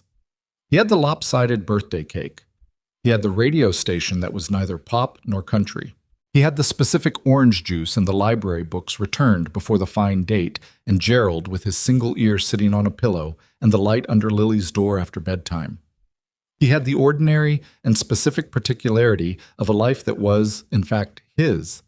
Not the one he'd planned at 22 or the one he'd imagined with Ellen, or the one he'd tried to construct in San Diego after she died. This one, the actual one, the one that had grown up around him through choices he'd made and choices that had been made for him, and the particular grace of a parking lot on a Tuesday morning where everything had changed. The thing about war, and Nathan had been in enough of them to have formed actual opinions rather than theories, was that it made you believe that the stakes were always the stakes of war, that everything had to be measured against the largest possible cost, that ordinary life was a kind of waiting, a pause between the things that actually mattered, and that the things that actually mattered were the large, catastrophic, definitive things that you either survived or didn't. It took a long time to understand that this was wrong. The ordinary life was not the pause. The ordinary life was the point. It was the thing the large catastrophic definitive things were either protecting or destroying, and which version was happening depended entirely on whether there was someone willing to stand between the two. That was what he'd been in the parking lot. That was what the 12 days had been. That was what the training facility was, in a different register.